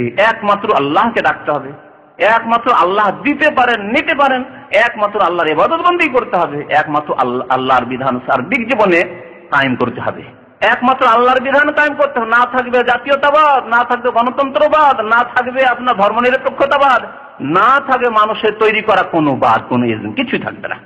থাকবে কোরআন এবং সুন্নাহ, দুটোকে আঁকড়ে ধরবে, বলেছেন না নবী করিম সাল্লাল্লাহু আলাইহি ওয়াসাল্লাম, তাই থাকবে। তাহলে আল্লাহ সম্মানিত করবেন। দেখেন সাহাবায়ে কেরামদেরকে সম্মানিত করেছেন। পারস্য সাম্রাজ্য, সে অগ্নিপূজকদের সাম্রাজ্য, তা ধ্বংস হয়ে গেল, আল্লাহ রাব্বুল আলামিন মুসলিমদেরকে বিজয় দান করলেন। কিন্তু আমাদের এত ধন দৌলত, আর টাকা, কাপড় আর চোপড়, এসব থেকে, আর ঘর বাড়ি, এসব থেকেও কেন আমরা লাঞ্ছিত, গোলামি করছি কাফেরদের? এই জন্যই যে আমাদের অধিকাংশ মানুষ শিরকে ডুবে রয়েছে। আল্লাহর আযাব থেকে, দুনিয়ার গজব থেকে বাঁচার আরেকটি উপায় হচ্ছে আল্লাহর কাছে তওবা ইস্তিগফার করা, বেশি বেশি মাফ চাওয়া। আমাদের ভুল হচ্ছে, সাথে সাথে মাফ চাইতে হবে, সর্বদাই আল্লাহর কাছে ক্ষমা চাইতে হবে। নবী করিম সাল্লাল্লাহু আলাইহি ওয়াসাল্লাম দিনে কবার করে ইস্তিগফার করতেন? 100 বার করে ইস্তিগফার করতেন। একটি হাদিস আছে, আর এক হাদিস আছে যে আকসার মিন 70, আমার 70-এর বেশি তিনি দিনে শুধু আল্লাহর কাছে বলতেন আস্তাগফিরুল্লাহ ওয়া আতুবু ইলাইহি, আল্লাহ আমি তোমার কাছে মার্জনা কামনা করি, ক্ষমা চাই, আর তোমার দিকে ফিরে আসি, তোমার দরবারে তওবা করি। আমরা কবার তওবা করি? যদি আপনাকে নিজেকে জিজ্ঞেস করেন, 10 বার তওবা করেন, 5 বার তওবা করেন দিনে, অন্তর থেকে তওবা করেন। তওবা করলে যে যে গুনাহ থেকে তওবা করেছে সেগুলি থেকে বিরত থাকতে হবে। শর্ত সাপেক্ষ তওবা করেন না, গুনাহে ডুবে আছেন, তাহলে তার তওবা হয়নি।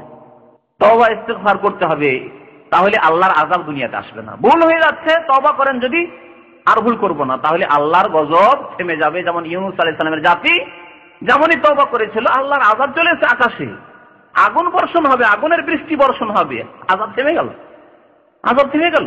একটি জাতিকে আল্লাহ শুধু ধ্বংস করেননি, আযাব দেখে নেওয়ার পরেও আকাশে দেখতে আগুনের মেঘ, আগুনের মেঘমালা, তারপরেও আল্লাহ পাক আযাবকে সরিয়ে দিলেন তাদের তওবা ইস্তিগফারের কারণে। আল্লাহ মাফ করে দাও, আর ভুল করবো না আল্লাহ, আর তোমার নবীকে অমান্য করবো না আল্লাহ, আল্লাহ তোমার কলিমা স্বীকার করছি, আল্লাহ তোমার ইবাদত বন্দেগী করবো আল্লাহ। আল্লাহ পাক রব্বুল কোরআনে কারীমে ইরশাদ করেছেন, ওমা কানা আল্লাহু লিয়ুআযিবাহুম ওয়া আনতা ফীহিম, হে নবী মুহাম্মদ সাল্লাল্লাহু আলাইহি ওয়াসাল্লাম, আল্লাহ আযাব দেবেন না ওই জাতিকে যেই জাতির মাঝে আপনি বিদ্যমান রয়েছেন। অর্থাৎ যতদিন নবী করিম সাল্লাল্লাহু আলাইহি ওয়াসাল্লাম জীবদ্দশায় ছিলেন ততদিন আযাব আসতো না। এই কথা আল্লাহ পাক রব্বুল আলামিন স্পষ্ট ভাষায় বলেছেন, নিশ্চয়তা দিয়েছেন। আল্লাহর নবী থাকা কালে কোন রকমের আযাব আসেনি, গৃহযুদ্ধ শুরু হয়নি, ছিল গৃহযুদ্ধ সাহাবীদের মধ্যে সবার অন্তর এক অপরের সাথে জড়িত ছিল। আল্লাহর নবীর ইন্তেকালের পরে কিছু লোক যাকাত স্বীকার করতে লাগলো, কিছু লোক আবার ওই যে মৃত্যুক নবী মুসাইলামা কাযযাব মৃত্যুক নবুয়তের দাবি করলো, তার পিছনে ছুটলো, মুরতাদ হয়ে গেল। তারপরে কিছু লোক ওমর রাদিয়াল্লাহু তাআলা ফজর নামাজ পড়াচ্ছেন, এসে খুন করে দিল। উসমান রাদিয়াল্লাহু তাআলাকে জুমার দিনে ঘেরাও করে বিদ্রোহীরা খুন করে দিল, অথচ তারা ইসলামের দাবি করে। আপোষের দ্বন্দ্ব শুরু হলো, আযাব আসতে লাগলো। যতদিন নবী করিম সাল্লাল্লাহু আলাইহি সাল্লাম ছিলেন কোনো আযাব আসেনি। আর তাহলে আল্লাহর নবী আমাদের মাঝে মজুদ নন, তাহলে আযাব থেকে কেমন করে মুক্তি পাবো? আরেকটি রাস্তা রয়েছে। আল্লাহ বলেন, ওমা কানা আল্লাহু মুআযযিবাহুম ওয়া হুম ইস্তাগফিরুন, সূরা আল-আনফাল আয়াত নম্বর 33। আর আল্লাহ তাদেরকে আযাব দেবে না যারা তওবা ইস্তিগফার করতে থাকে, আল্লাহর কাছে মাফ চাইতে থাকে, আল্লাহ মাফ করে দাও, আল্লাহ তুমি মাফ করে দাও। চলতে ফিরতে গাড়িতে বসে আছেন, মাঝে মাঝে আস্তাগফিরুল্লাহ বলছেন, আরবিতে বলেন অথবা নিজে বাংলা বলেন, আল্লাহ মাফ করে দাও, গুনাহ খাতা হয়েছে, আল্লাহ অনেক মাফ করে দাও, আল্লাহ তুমি মাফ করে দাও। রাস্তায় হাঁটছেন, আল্লাহ তুমি মাফ করে দাও। কাজকর্ম করছেন, আল্লাহ তুমি মাফ করে দাও। খাওয়া দাওয়া করছেন, মাঝে মাঝে আল্লাহ তুমি মাফ করে দাও। যেই জাতি ইস্তেগফার করতে থাকবে, আল্লাহর কাছে মার্জনা কামনা করতে থাকবে, তাদেরকে আল্লাহ ধ্বংস করবেন না, আযাব দেবেন না। নিশ্চয়তা দিয়েছেন আল্লাহ পাক স্বয়ং কোরআন কারীমে, ওমা কান আল্লাহু মুআযযিবাহুম ওয়া হুম ইস্তাগফিরুন। যেই জাতি ইস্তেগফার করে, আল্লাহর কাছে মার্জনা কামনা করে, তাদেরকে আল্লাহ ধ্বংস করবেন না। তৃতীয় উপায় আল্লাহর গজব থেকে বাঁচার দুনিয়াতে, তা হচ্ছে সংশোধন সংস্কারের কাজ করা, সংস্কারমূলক কাজ করা, যাকে ইসলাহের কাজ বলা হয়। মানুষের সংশোধন করেন, বিগাড় সৃষ্টি করিয়েন না, বিপর্যয় সৃষ্টি করিয়েন না, ফাসাদ সৃষ্টি করিয়েন না, গঠনমূলক কাজ করেন, ধ্বংসাত্মক কাজ করিয়েন না। সে ব্যক্তি জীবনকে হোক, ব্যক্তি জীবনকে তাহলে কি করবেন? গড়ে তুলুন, সংশোধন করুন, ধ্বংস করিয়েন না। পারিবারিক জীবন, পরিবারকে গঠন করুন, ভেঙে দিয়েন না, ধ্বংস করিয়েন না পাপের দ্বারা, গুনার দ্বারা। বাড়িতে স্বামী স্ত্রী ফিল্ম দেখে, ছেলে মেয়েরা দেখে, যখন তারা সুযোগ পায় তারা দেখে, তাহলে আপনি নিজের পরিবারকে ধ্বংস করছেন, গঠনমূলক কাজ করছেন না। তাহলে ইসলাহ সংশোধনের কাজ করলে, সংস্কারের কাজ করলে দাওয়াত দিতে হবে মানুষকে। কোন দিকে দাওয়াত দিতে হবে? হ্যাঁ, কোন দিকে দাওয়াত দেবেন? আহ্বান করতে হবে কোরআনের দিকে, আল্লাহর কিতাবের দিকে, আর রাসূলুল্লাহ সাল্লাল্লাহু আলাইহি সাল্লামের হাদিসের দিকে, সুন্নতের দিকে। এই দুটো বিষয়ের দিকে দাওয়াত দেবেন।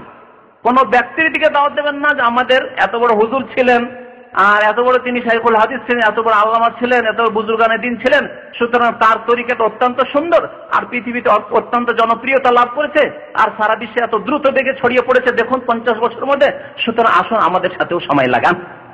এইরকম কাজ করবেন না। ব্যক্তি পূজা করাবেন না, আল্লাহর রাস্তে আল্লাহর দিকে ডাকবেন, আর রাসূলুল্লাহ সাল্লাল্লাহু আলাইহি ওয়াসাল্লামের দিকে ডাকবেন। কুল হাযিহি সাবিলি আদউ ইলাল্লাহ। আল্লাহ বলছেন, হে নবী তুমি জানিয়ে দাও তাদেরকে যে ইহা আমার রাস্তা, হাযিহি সাবিলি, এটা আমার রাস্তা। আদউ ইলাল্লাহ, আমি আহ্বান করি, ডাকি, দাওয়াত দিই কোন দিকে? আল্লাহর দিকে, আল্লাহর কিতাবের দিকে, আল্লাহর নাযিলকৃত বিধানের দিকে। আদউ ইলাল্লাহ আলা বাসীরা, জেনে শুনে জ্ঞান হাসিল করে। তাহলে জ্ঞান অর্জন করতে হবে। মূর্খ, কিচ্ছু জানে না, সারা জীবন আরাম খেলেন, ঘুষ খেলেন, অফিসার, আর রিটায়ার হওয়ার পরে চলে গেলেন সময় লাগাইছে, কিছুই জানেন না দিন ইসলাম সম্পর্কে। যদি জিজ্ঞাসা করে ভাই কিছু শিখান, বলছে ভাই শিখতে এসেছি। শিখতে আসলে মাদ্রাসা যান, বড় বড় মাদ্রাসা আছে, ইসলামিক সেন্টার খোলা, সেখানে ক্লাস করুন আর বুড়াদেরকে শিখান। এখানে বৃদ্ধদের অনেক মাদ্রাসা স্কুল আছে, সৌদি আরবে বৃদ্ধ বুড়া বুড়িদের স্কুল আছে। এখানে আমি এদিক দিয়ে যাই, আবার ছেলে মেয়েদেরকে মাদ্রাসা নিয়ে যাই। এক জায়গায় লেখা আছে তালিমুল কবিরাত, মানে বুড়ি মহিলাদের স্কুল মাদ্রাসা আছে, আছে না? তাহলে শিখতে যদি হয় তো বুড়ো বুড়িদের জন্য ইসলামী প্রতিষ্ঠান খুলেন আর সেখানে শিখান। ঠিক আছে, যুবকদের সাথে লজ্জা পাবে, বাচ্চাদের সাথে ওইসব মাদ্রাসায় লজ্জা পাবে, তাদের জন্য বুড়া বুড়িদের জন্য ইসলামী প্রতিষ্ঠান খোলেন।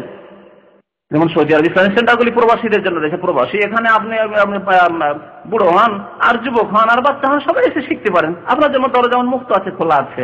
তো ওইরকম ব্যবস্থা নেন না কেন? কিন্তু আপনি কিছুই জানেন না আর অন্যকে শিখাতে চলেছেন, আর ওখানে গিয়ে শিখবেন বাকি, যেখানে সবাই আপনার মতোই, সমানে সমানে সবাই। ফাঁকে দুঃসাইয়ে লাইউতি, আরবিতে প্রবাদ আছে, যার পকেট এমটি, পকেট খালি, সে কি বা দিতে পারে? পকেট খালি থাকলে ধার দিতে পারবে না দান করতে পারবে। তাহলে এলেম থাকতে হবে, হ্যাঁ এলেম থাকতে হবে, কোরআন হাদিসের বিদ্যা থাকতে হবে, তাহলে তো দিতে পারবে।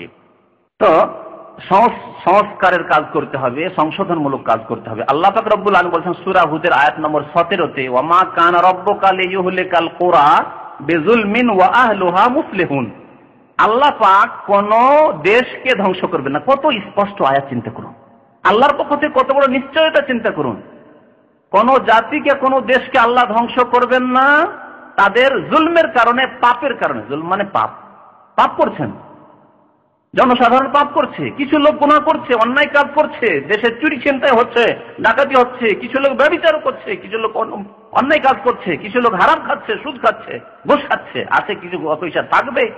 শতকরা একবারে 100 জনকেই আপনি একবার ঘুষ মুক্ত করে, সুদ মুক্ত করে, তা অসম্ভব কথা। তো কোন পাপের কারণে আল্লাহ কোন দেশকে ধ্বংস করবেন না। কতক্ষণ? ও আহলুহা মুসলিহুন, যতক্ষণ তারা সংস্কারমূলক কাজ করতে রয়েছে, সংশোধনের কাজ, মানুষকে হেদায়েতের পথ দেখাচ্ছে, ভালো পথ দেখাচ্ছে, ভালো উপদেশ দিচ্ছে, মানুষকে নামাজি বানাচ্ছে, মানুষকে তাওহীদ শিখাচ্ছে, মানুষকে শিরক বিদআত থেকে তওবা করাচ্ছে, কবর মাজার পূজা থেকে সাবধান করছে, পীর পূজা থেকে সাবধান করছে, ব্যক্তি পূজা থেকে সাবধান করছে, মানুষের ধার্মিকতা নিয়ে আসছে, তাকওয়া পরহেজগারি নিয়ে আসছে। এই জন্য দাওয়াতি কাজে সক্রিয় ভূমিকা পালন যতক্ষণ পর্যন্ত সেই দেশের লোকেরা করবে ততক্ষণ আল্লাহর আযাব আসবে না। ভালো কাজের উপদেশ দেওয়া আর অন্যায় কাজে বাধা দেওয়া, এটি হচ্ছে আল্লাহর আযাব গজব থেকে বাঁচার একটি কারণ। নবী করিম সাল্লাল্লাহু আলাইহি ওয়াসাল্লাম বলেছেন যে তোমরা যদি ভালো কাজের উপদেশ দাও আর অন্যায় কাজে বাধা দাও তাহলে তো ভালো কথা, আর না হলে তোমাদের সবার উপর আল্লাহর আযাব আসবে। আও লা ইউশিকু আন ইয়াবাসাল্লাহু আযাবান মিন ইনদিহি, আল্লাহর পক্ষ থেকে এমন আযাব আসবে, দুনিয়াতে আযাব আসবে। তা আযাব থেকে বাঁচার উপায় হচ্ছে ভালো কাজের মানুষকে উপদেশ দেন, ছেলে মেয়েদেরকে ভালো কাজের উপদেশ দেন। প্রথম এখান থেকে শুরু করেন। দূরে যাচ্ছেন অথচ আপনার সাবালক ছেলে এসে নামাজ শিখাচ্ছেন না, আপনার ভাইকে নামাজের কথা বলছেন না, আপনার শ্বশুর বাড়ি যান, মাশাআল্লাহ আপনি হুজুরজি, আপনি মাশাআল্লাহ সৌদি আরবে এসে একটু হেদায়েত হয়েছেন, শ্বশুর বাড়ি যান, শ্বশুর বাড়ি এক কান নামাজ, আপনার একই সালাসালি নামাজ পড়েন না, কিছুই বলেন না, ভালো ভালো খাবার খেয়ে চলে আসেন, তাহলে আযাব থেকে বাঁচতে পারবেন? গজব থেকে বাঁচতে পারবেন না। এর উদাহরণ কি দিয়েছেন নবী করিম সাল্লাল্লাহু আলাইহি ওয়াসাল্লাম? শুনেছেন এই উদাহরণ? কি উদাহরণ দিয়েছেন? একটি পানি জাহাজের সাথে তুলনা করেছেন। একটি সমাজ হচ্ছে একটি পানি জাহাজের মতো। পানি জাহাজের নিচে থেকে যদি কেউ ফুটো করে, ছিদ্র করে, তাহলে কি হবে? 2 তলা পানি জাহাজ, তাহলে নিচে তলার লোক ডুববে, ওপরে ওরা ডুবে যাবে। 2 তলায় তো ওপরে, হ্যাঁ, সিঁড়ি দিয়ে বয়ে অনেক উপরে উঠতে হয়, নিচে তলায় ডাইরেক্ট পানি আসছে, নিচে তলার লোক ডুববে না, ওপর সবাই ডুবে যাবে। ধীরে ধীরে ধীরে ধীরে পানি ভর্তি হয়ে পুরো জাহাজটা ডুবে যাবে। এই উদাহরণ হচ্ছে একটি সমাজের।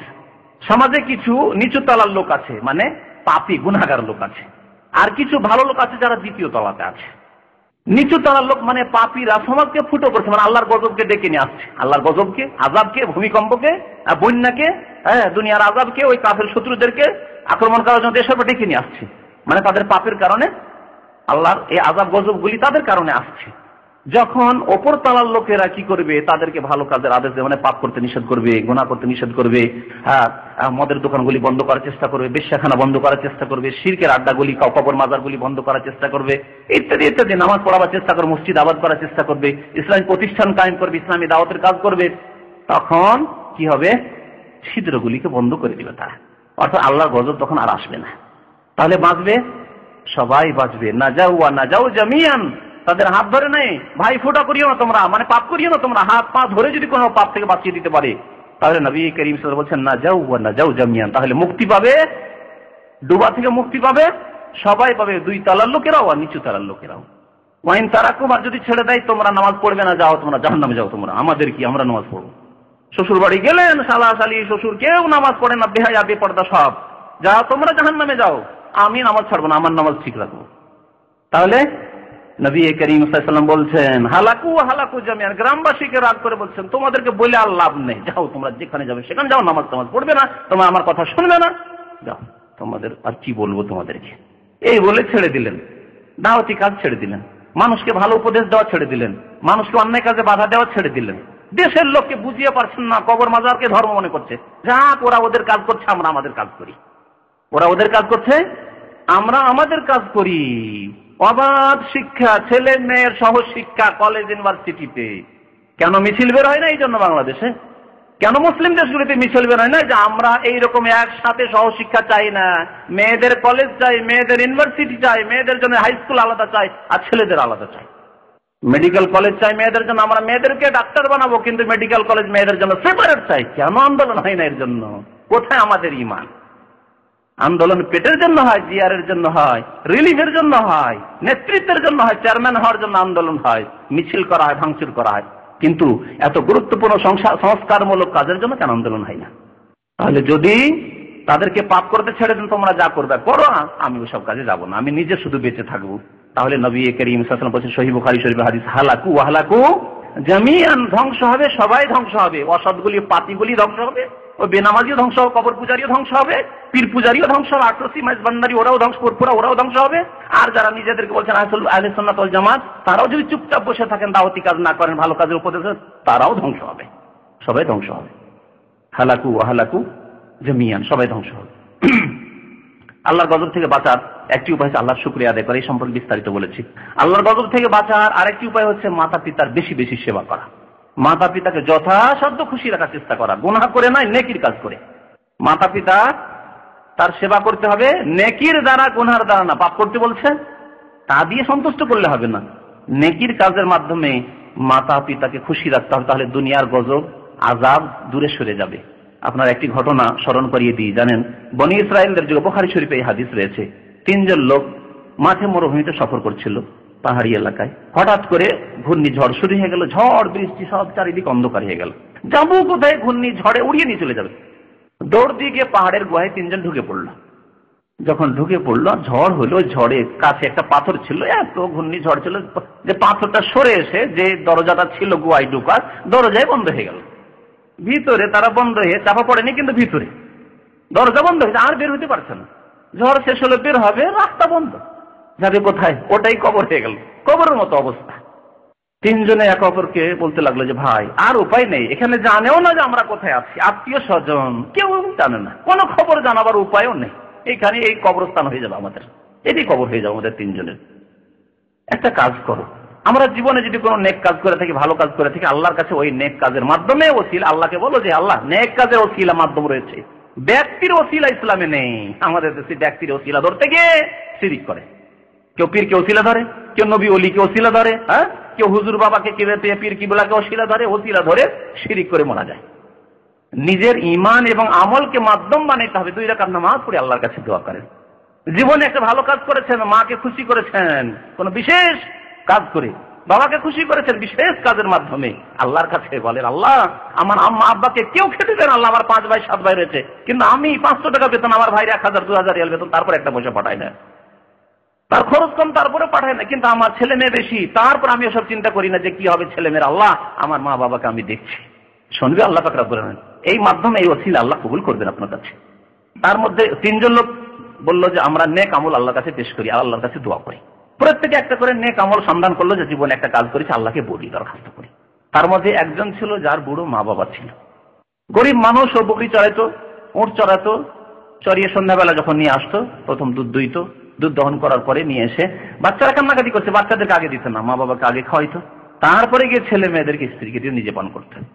একদিন অনেক দূরে চলে যায়, অনেক রাত হয়ে যায়, বাবা মা ইন্তজার করেছে, অপেক্ষা করার পরে তারাও ঘুমিয়ে পড়েছে। ছেলে মেয়েরা এসে দেখে কাঁদাকাটি করছে, খিদায় বাচ্চাদেরকে আর ঘুম আসে, বুড়ো বুড়িকে ঘুম চলে এসছে, কিন্তু বাচ্চাদের ঘুম আসে না, বাচ্চারা গড়াগড়ি করে কাঁদাকাটি করছে খিদায়। না, ছেলে মেয়েদেরকে আমি আগে খেতে দেবো না, ছেলে মেয়েকে যদি দিতে আব্বা আম্মা অসন্তুষ্ট, যে আমরা ঘুমিয়েছিলাম, আমাদের খিদা দিনে সারাদিনটা অনাহারে আমাদের চলে গেছে, আর দেখো নিজের ছেলেদেরকে উঠিয়ে খাওয়াইছে, না আমি ছেলে মেয়েদেরকে দেবো না। বাবা মায়ের মাথার কাছে গিয়ে দাঁড়িয়ে গেল, যখন আব্বা আম্মা উঠবেন তখন তাদেরকে দুধ পান করাবো, তারপরে ছেলে মেয়েদেরকে দেবো। সারা রাত বাবা মা আরামে ঘুমিয়ে গেছে, ফজর হচ্ছে, ভোর হচ্ছে, তখন বাবা মা উঠেছে, উঠে দেখ কি ব্যাপার, ছেলে দাঁড়িয়ে আছে, কি ব্যাপার তুমি এখানে দাঁড়িয়ে আছো? আম্মা আব্বা অনেক রাতে এসেছি, ভাবলাম আপনারা ঘুমিয়ে পড়েছেন, আপনাদের যদি ঘুম ভাঙাই তবু কষ্ট হবে, সেজন্য ঘুম ভাঙাইনি, এই যে দুধের পিয়ালা নিয়ে দাঁড়িয়ে আছি, একটু পান করেন, তারপরে ছেলে মেয়েদের। সারা রাত ছেলে মেয়ে কান্নাকাটি করছে, গড়াগড়ি করছে, কান্নাকাটি করছে, ছেলে মেয়েদেরকে দিচ্ছেন। মা বাবাকে দুধ পান করানোর পরে গিয়ে ছেলে মেয়েদেরকে সকালে দুধ দিচ্ছে। আল্লাহ যদি তোমার সন্তুষ্টির জন্য এই কাজ করে থাকি, আল্লাহ আমাদের এই বিপদ থেকে উদ্ধার করো। আল্লাহ কেউ জানে না তোমার ছাড়া যে এই পাথরের তলে আমরা চাপা পড়ে আছি, গুহার মধ্যে আমরা পড়ে আছি, আল্লাহ আল্লাহ তুমি আমাদেরকে উদ্ধার করো এর মাধ্যমে। সাথে সাথে আল্লাহর পক্ষ থেকে পাথরকে আদেশ, পাথর তুমি সরে যাও, এক অংশ সরে গেল। এভাবে 3 ব্যক্তি যখন 3 বার তাদের নিজের নিজের নেকির কথা বলল, যে ঘটনা সময়ের স্বল্পতার জন্য আর বিস্তারিত বর্ণনা করবো না, অন্য কোনো অনুষ্ঠানে আলোচনা করা যাবে। আমাদের প্রাসঙ্গিক এই আলোচনাটি এটি রয়েছে যে মা বাবার খেদমত করলে, মা বাবাকে সন্তুষ্ট রাখলে আল্লাহর গজব দূর হয়ে যায়। পাথর পড়ে আছে, 3 জনে সরাতে পারছে না, আল্লাহর কুদরতে পাথর সরে গেল, সহি সালামত তারা সেখান থেকে বেরিয়ে নিজ নিজ স্থানে চলে গেল। আল্লাহর আযাব গজব দূর হওয়ার একটি উপায় হচ্ছে আত্মীয়দের সাথে সুসম্পর্ক। ভাইদের ভালোবাসবেন, ভাইদের সাহায্য সহযোগিতা করবেন, বিশেষ করে বোনেরা দুর্বল, বোনদের সাহায্য করবেন, এমনকি বিবাহ হয়ে গেলেও যদি অভাবী থাকে তাদের সাহায্য করবেন। তালাক হয়ে গেছে, বিশেষ করে বিধবা হয়ে গেছে, তাহলে আপনারও ফরজ দায়িত্ব চেপে গেছে, আপনার আব্বা আর দেখতে পারছেন না বা মারা গেছেন, বা তিনি অভাবী, তাহলে বিশেষ করে তালাক হয়ে এসছে, কোথায় যাবে আপনার বোন? স্বামী মারা গেছে, কোথায় কে খেতে দিবে তাকে? সুতরাং তাদেরকে নিয়ে এসে আপনি মানুষ করবেন, আদর করবেন, যত্ন করবেন, তাদের খেদমত করবেন। এইভাবে খালা রয়েছে, ফুফু রয়েছে, তাদের আপনি সেবা করবেন। এসব হচ্ছে আত্মীয়দের সাথে সুসম্পর্ক রাখা। এতে দুনিয়ার বরকত হয়, আল্লাহর আযাব দূর হয়ে যায়।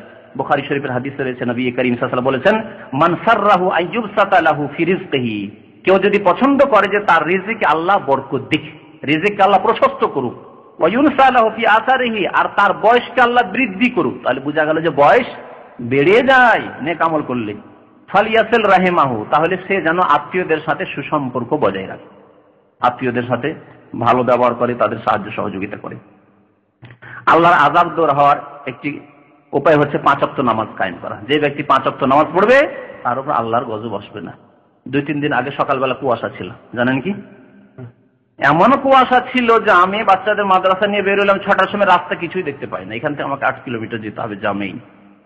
আল্লাহ আল্লাহ করি, আল্লাহ আল্লাহ করি, আর খুব আস্তে করে চালাই যাচ্ছি। আলহামদুলিল্লাহ চলে গেলাম। ওখানে পৌঁছার পরে চিন্তা করলাম যে এত অন্ধকার, না হয় যাবো না, এখানে মসজিদ যদি খোলা থাকতো বসতাম কিছুক্ষণ, গাড়িতে বসবো না, কি করব।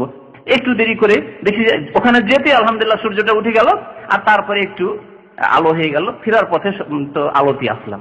যাওয়ার পথে এখান থেকে দরজা পর্যন্ত দেখতে পাই না, ওই পিলার পর্যন্ত কোন রকম দেখতে পাচ্ছি। তাহলে গাড়ি সামলানো মহা মুশকিল, আর হালের মতো রাস্তা। সেই দিনে কি হয়েছে জানেন? আবকিক রোডে, পত্রিকা লিখেছে, আবকিক রোডে 50টি গাড়ি একটা অ্যাক্সিডেন্টে এক অপরকে মেরেছে, আর আরেকটি 2বার অ্যাক্সিডেন্ট হয়েছে, আরেকবার 25টি গাড়ি এক অপরের সাথে লেগেছে। যে মারা গেছে বেশ কয়েকজন, 5 জন না 7 জন লোক মারা গেছে, আর 51 জন আহত হয়েছে। চিন্তা করতে পেরেছে? আল্লাহর আযাবও হতে পারে, পাপিষ্ট গুনাহগারদের জন্য আল্লাহর আযাব।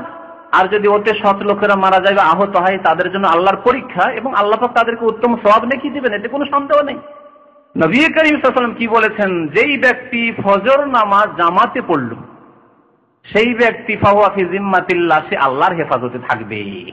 ফজর নামাজ পড়ে আল্লাহর কাছে দোয়া করে রাস্তায় বেরিয়ে গেছেন, দেখবেন বিপদ আল্লাহ সরিয়ে দেবে। আল্লাহ বিল্লাহ করছেন, তওবা ইস্তেগফার। আরেকটি উপায় হচ্ছে ইস্তেগফার করা, আল্লাহর কাছে ইস্তেগফার করছেন, আল্লাহ অন্ধকার, আল্লাহ তুমি মাফ করো, কোনো গুনাহ খাতা থাকলে আল্লাহ তুমি মাফ করে দাও, আযাব দিও না আল্লাহ পাক। আল্লাহ আযাব দূর করবেন না করবেন না? আল্লাহ নিশ্চয়তা দিয়েছেন স্বয়ং, অবশ্যই দূর করবেন। আপনি কি চান না যে ফজর নামাজ পড়ে গেলে আপনি হেফাজতে থাকবে? দুনিয়াটা আপনার সুখী হবে, আখিরাত আপনার সুখী হবে। নবী করিম সাল্লাল্লাহু আলাইহি ওয়াসাল্লাম বলেছেন, মান সাল্লা সালাতা সুফা ফি জিম্মাতিল্লাহ, যে ব্যক্তি ফজর নামাজ জামাতে পড়লো সেই ব্যক্তি আল্লাহর হেফাজতে থাকবে। সুতরাং দিনে আবার গুনাহ করে, অন্য পাপ করে তুমি আল্লাহর জিম্মাকে নষ্ট করে দিও না। বেশি বেশি দান খায়রাত করা, আল্লাহর আযাব, দুনিয়ার আযাব থেকে বাঁচার একটি উপায় হচ্ছে দান খায়রাত করা। দান খায়রাত করলে আল্লাহর আযাব দূর হয়। এই মর্মে বেশ কিছু হাদিস রয়েছে, কিছু জয়ীফ হাদিস রয়েছে, তবে একটি সহিহ হাদিস আপনাদের সামনে বলছি। নবী করিম সাল্লাল্লাহু আলাইহি ওয়াসাল্লাম বলেছেন, দাউ মারদাকুম বিসসাদাকাহ। হাদিসটি সহিহুল জামেতে রয়েছে, হাদিসটি হাসান। দাউ মারদাকুম বিসসাদাকাহ, তোমাদের অসুস্থ ব্যক্তিদের চিকিৎসা করো সাদকার মাধ্যমে। অত্যন্ত মূল্যবান কথা নবী করিম সাল্লাল্লাহু আলাইহি ওয়াসাল্লাম। আমাদের অসুস্থ ব্যক্তিদের চিকিৎসা করি আমরা কি দিয়ে? ওষুধ বড়ি দিয়ে, ইনজেকশন দিয়ে, অপারেশন করে, নার্সিং হোমে হাসপাতালে ভর্তি করে, ডাক্তারের কাছে নিয়ে গিয়ে করি না? আর একটি চিকিৎসার কথা নবী করিম সাল্লাল্লাহু আলাইহি ওয়াসাল্লাম বলছেন যে তোমার আম্মা অসুস্থ হয়েছে, তোমার বাবা অসুস্থ হয়েছে, তোমার ছেলে মেয়ে অসুস্থ হয়েছে, দাউ মারদাক, তুমি নিজে অসুস্থ হয়েছো, চিকিৎসা করো সাদকা দিয়ে, দান খায়রাত দিয়ে দান করো। মায়ের নামে দান করো, আল্লাহ আমার আম্মা অসুস্থ আছে, এত টাকা আমি দান করলাম। আমার আপা অসুস্থ আছে, আল্লাহ এত টাকা দান করলাম। আমার ছেলে মেয়ে অসুস্থ আছে, আল্লাহ এত দান করলাম। আমি অসুস্থ হয়েছি, আল্লাহ আমি দান করলাম। আল্লাহ তুমি আমাকে রোগ থেকে উদ্ধার করো, আমার ছেলে মেয়েকে, আমার বাবা মাকে রোগ থেকে উদ্ধার করো। দাও মারদাকুম বিসসাদাকা। তাহলে দুনিয়ার বালা মুসিবত দূর হলো না সাদকা দিয়ে? দুনিয়ার বালা মুসিবত বিপদ আপদ সাদকা করলে দূর হয়। নবী করিম সাল্লাল্লাহু আলাইহি ওয়াসাল্লাম আরো বলেছেন যে বালা মুসিবত দূর হয় সাদকা করলে। সুতরাং তোমরা বেশি বেশি সাদকা খেরাত করো। আল্লাহ ভীরুতা, আল্লাহকে ভয় করা, তাকওয়া যাকে বলা হয়। আপনার মধ্যে যদি তাকওয়া থাকে, পাপ থেকে বেঁচে থাকেন, তাহলে আল্লাহ আপনার হেফাজত করবেন এবং দুনিয়ার বিপদ আপদ থেকে মুক্ত রাখবেন। মহান আল্লাহ ইরশাদ করেছেন সূরা তালাকের আয়াত নম্বর 2 এবং 4, পরপর 2বার আল্লাহ পাক রব্বুল আলামিন 2 ভাষা দিয়ে বলেছেন মুত্তাকি পরহেজগার আল্লাহ ভীরুদের সম্পর্কে, যারা পাপ মুক্ত থাকে। সারাদিন গেল আপনি চিন্তা করেন আমার দ্বারা পাপ হয়েছে নাকি? আমি ফিল্ম দেখেছি, আমি মহিলার দিকে তাকিয়েছি, আমি মিথ্যা কথা বলেছি, আমি বেঈমানি করেছি, কারো 1 পয়সা খেয়েছি, আমি ক্যাশ থেকে চুরি করেছি, না, ওইসব কিছুই করিনি। আমি নামাজ ছেড়েছি, না, কোনো গুনাহ করিনি। তাহলে হচ্ছে তাকওয়া, আল্লাহ ভীরুতা, নির্জনেও না, লোকের সামনেও না। কারণ যে ব্যক্তি আল্লাহকে ভয় করে তার জন্য সে জানছে আল্লাহ সবসময় আমাকে দেখছেন। সে একা থাকলেও পাপ থেকে বাঁচবে, আর মানুষের সামনে থাকলেও পাপ থেকে বাঁচবে।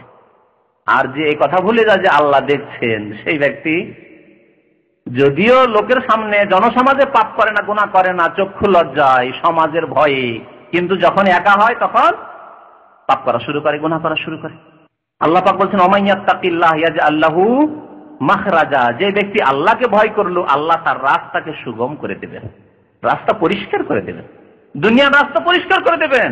চাকরিতে এসেছেন আল্লাহ চাকরি লাগিয়ে দেবেন, আল্লাহ রুজিতে বরকত দেবেন, স্বাস্থ্যে আল্লাহ বরকত দেবেন, ছেলে মেয়েতে আল্লাহ বরকত দেবেন, দুনিয়া আখিরাতে সবকিছুতে আল্লাহ বরকত দেবেন। আর আল্লাহ বলেন ওমাইয়াত্তাকিল্লাহ ইয়াজআল লাহু মিন আমরিহি ইউসরা, যারা আল্লাহকে ভয় করবে তাদের কাজকে আল্লাহ কি করবেন? সহজ করে দেবেন, কাজকে সহজ করে দেবেন। একই সাথে পড়াশোনা করেছেন একই স্কুলে, একজনের কাজ যেখানে যায় সেখানেই মুশকিল হয়ে যায়, যেখানে যায় সেখানে ঝামেলায় ফেসে যায়। ভিসা লাগাইতে গেল মেডিকেল ফেল হয়ে গেল, তাই না? ছেলেকে অ্যাডমিশন করতে গেল, ভালো হলো না। ছেলেকে পড়ার জন্য ভর্তি করলো, অনেক টাকা পয়সা খরচ করে কোন রকম ভর্তি করলো, ছেলে বলছে আমি পড়বো না, পড়াই ছেড়ে দিল, মার ধর অনেক কিছু করলো, পড়াইতেই পারলো না। হচ্ছে না? হচ্ছে না? আর ওই স্কুল থেকে আপনিও পড়াশোনা করেছেন, আপনার ক্লাসমেট যেখান থেকে সব কাজ শুধু ফেল হয়ে যাচ্ছে, ফেলিওর হয়ে যাচ্ছে।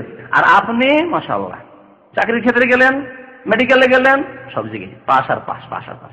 ছেলেকে একটু সামান্য একটু দেখলে ছেলে নিজের আগ্রহতে পড়াশোনা করে, আলহামদুলিল্লাহ, আল্লাহর নিয়ামত, বরকত।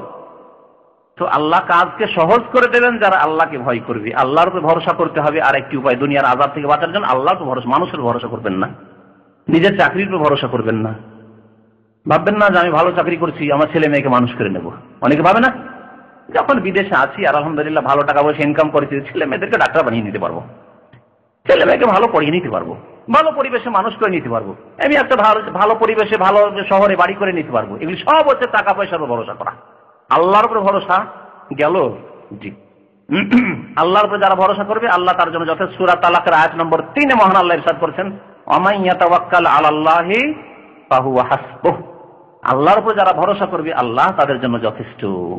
আল্লাহ যেন আমাদের গুনাহ খাতা মাফ করে দেন, আল্লাহ আমাদেরকে তার প্রতি ভরসা করার তৌফিক দান করেন, আল্লাহ আমাদের ঈমানকে যেন মজবুত করে দেন, আল্লাহ আমাদের অন্তরে তাকওয়া, তার ভয় ভীতি যেন সৃষ্টি করে দেন, আল্লাহ আমাদের অতীতের গুনাহ খাতা যেন মাফ করে দেন। আগামীতে আল্লাহ তওবা করে ইস্তিগফার করে মার্জনা কামনা করে যেন সৎ জীবন যাপনে আল্লাহ তৌফিক দান করেন, আল্লাহ নিজের সংশোধন করার তৌফিক দান করেন, নিজের পরিবারের সংস্কার সংশোধন করার তৌফিক যেন দান করেন, মানুষকে ভালো উপদেশ দেওয়ার জন্য আল্লাহ তৌফিক দান করেন, খারাপ কাজ থেকে অন্যায় কাজ থেকে মানুষকে বাধা দেওয়ার জন্য তৌফিক দান করেন। আল্লাহ পাক রব্বুল আলামিন যেন আমাদেরকে তাওহীদকে প্রতিষ্ঠা করার তৌফিক যেন দান করেন, আত্মীয়দের সাথে সুসম্পর্ক কায়েম রাখার জন্য আল্লাহ তৌফিক দান করেন, আত্মীয়দের খেদমত করার জন্য আল্লাহ তৌফিক দান করেন, মাতা পিতার সেবা খেদমত করার জন্য আল্লাহ তৌফিক আমাদেরকে দান করেন। আল্লাহ পাক রব্বুল আলামিন যেন আমাদেরকে আরো সমস্ত নেক আমলের তৌফিক দান করেন, 5 ওয়াক্ত নামাজ আল্লাহ সুন্দর করে আমাদের কায়েম করার জন্য তৌফিক দান করেন, সত্য কথা বলার জন্য তৌফিক দান করেন, আল্লাহ আমাদের মধ্যে যেন নমনীয়তা দান করেন। আল্লাহ আমাদের অন্তরে যদি অহংকার থাকে আল্লাহ তুমি আমাদের অহংকারকে দূর করে দাও, শয়তানি যদি থাকে আমাদের শয়তানি মন মেজাজকে দূর করে দাও। আল্লাহ আমাদেরকে দুনিয়াতেও সুস্থ রাখো, ভালো রাখো, আখিরাতেও আল্লাহ আমাদেরকে সুখে রাখো। ওয়াকিনা আযাবান্নার, রব্বানা আতিনা ফিদ দুনিয়া হাসানাহ ওয়া ফিল আখিরাতি হাসানাহ ওয়া কিনা আযাবান্নার। ওয়া সাল্লাল্লাহু আলা নাবিয়িনা মুহাম্মদ ওয়া আলা আলিহি ওয়া সাহবিহি আজমাইন।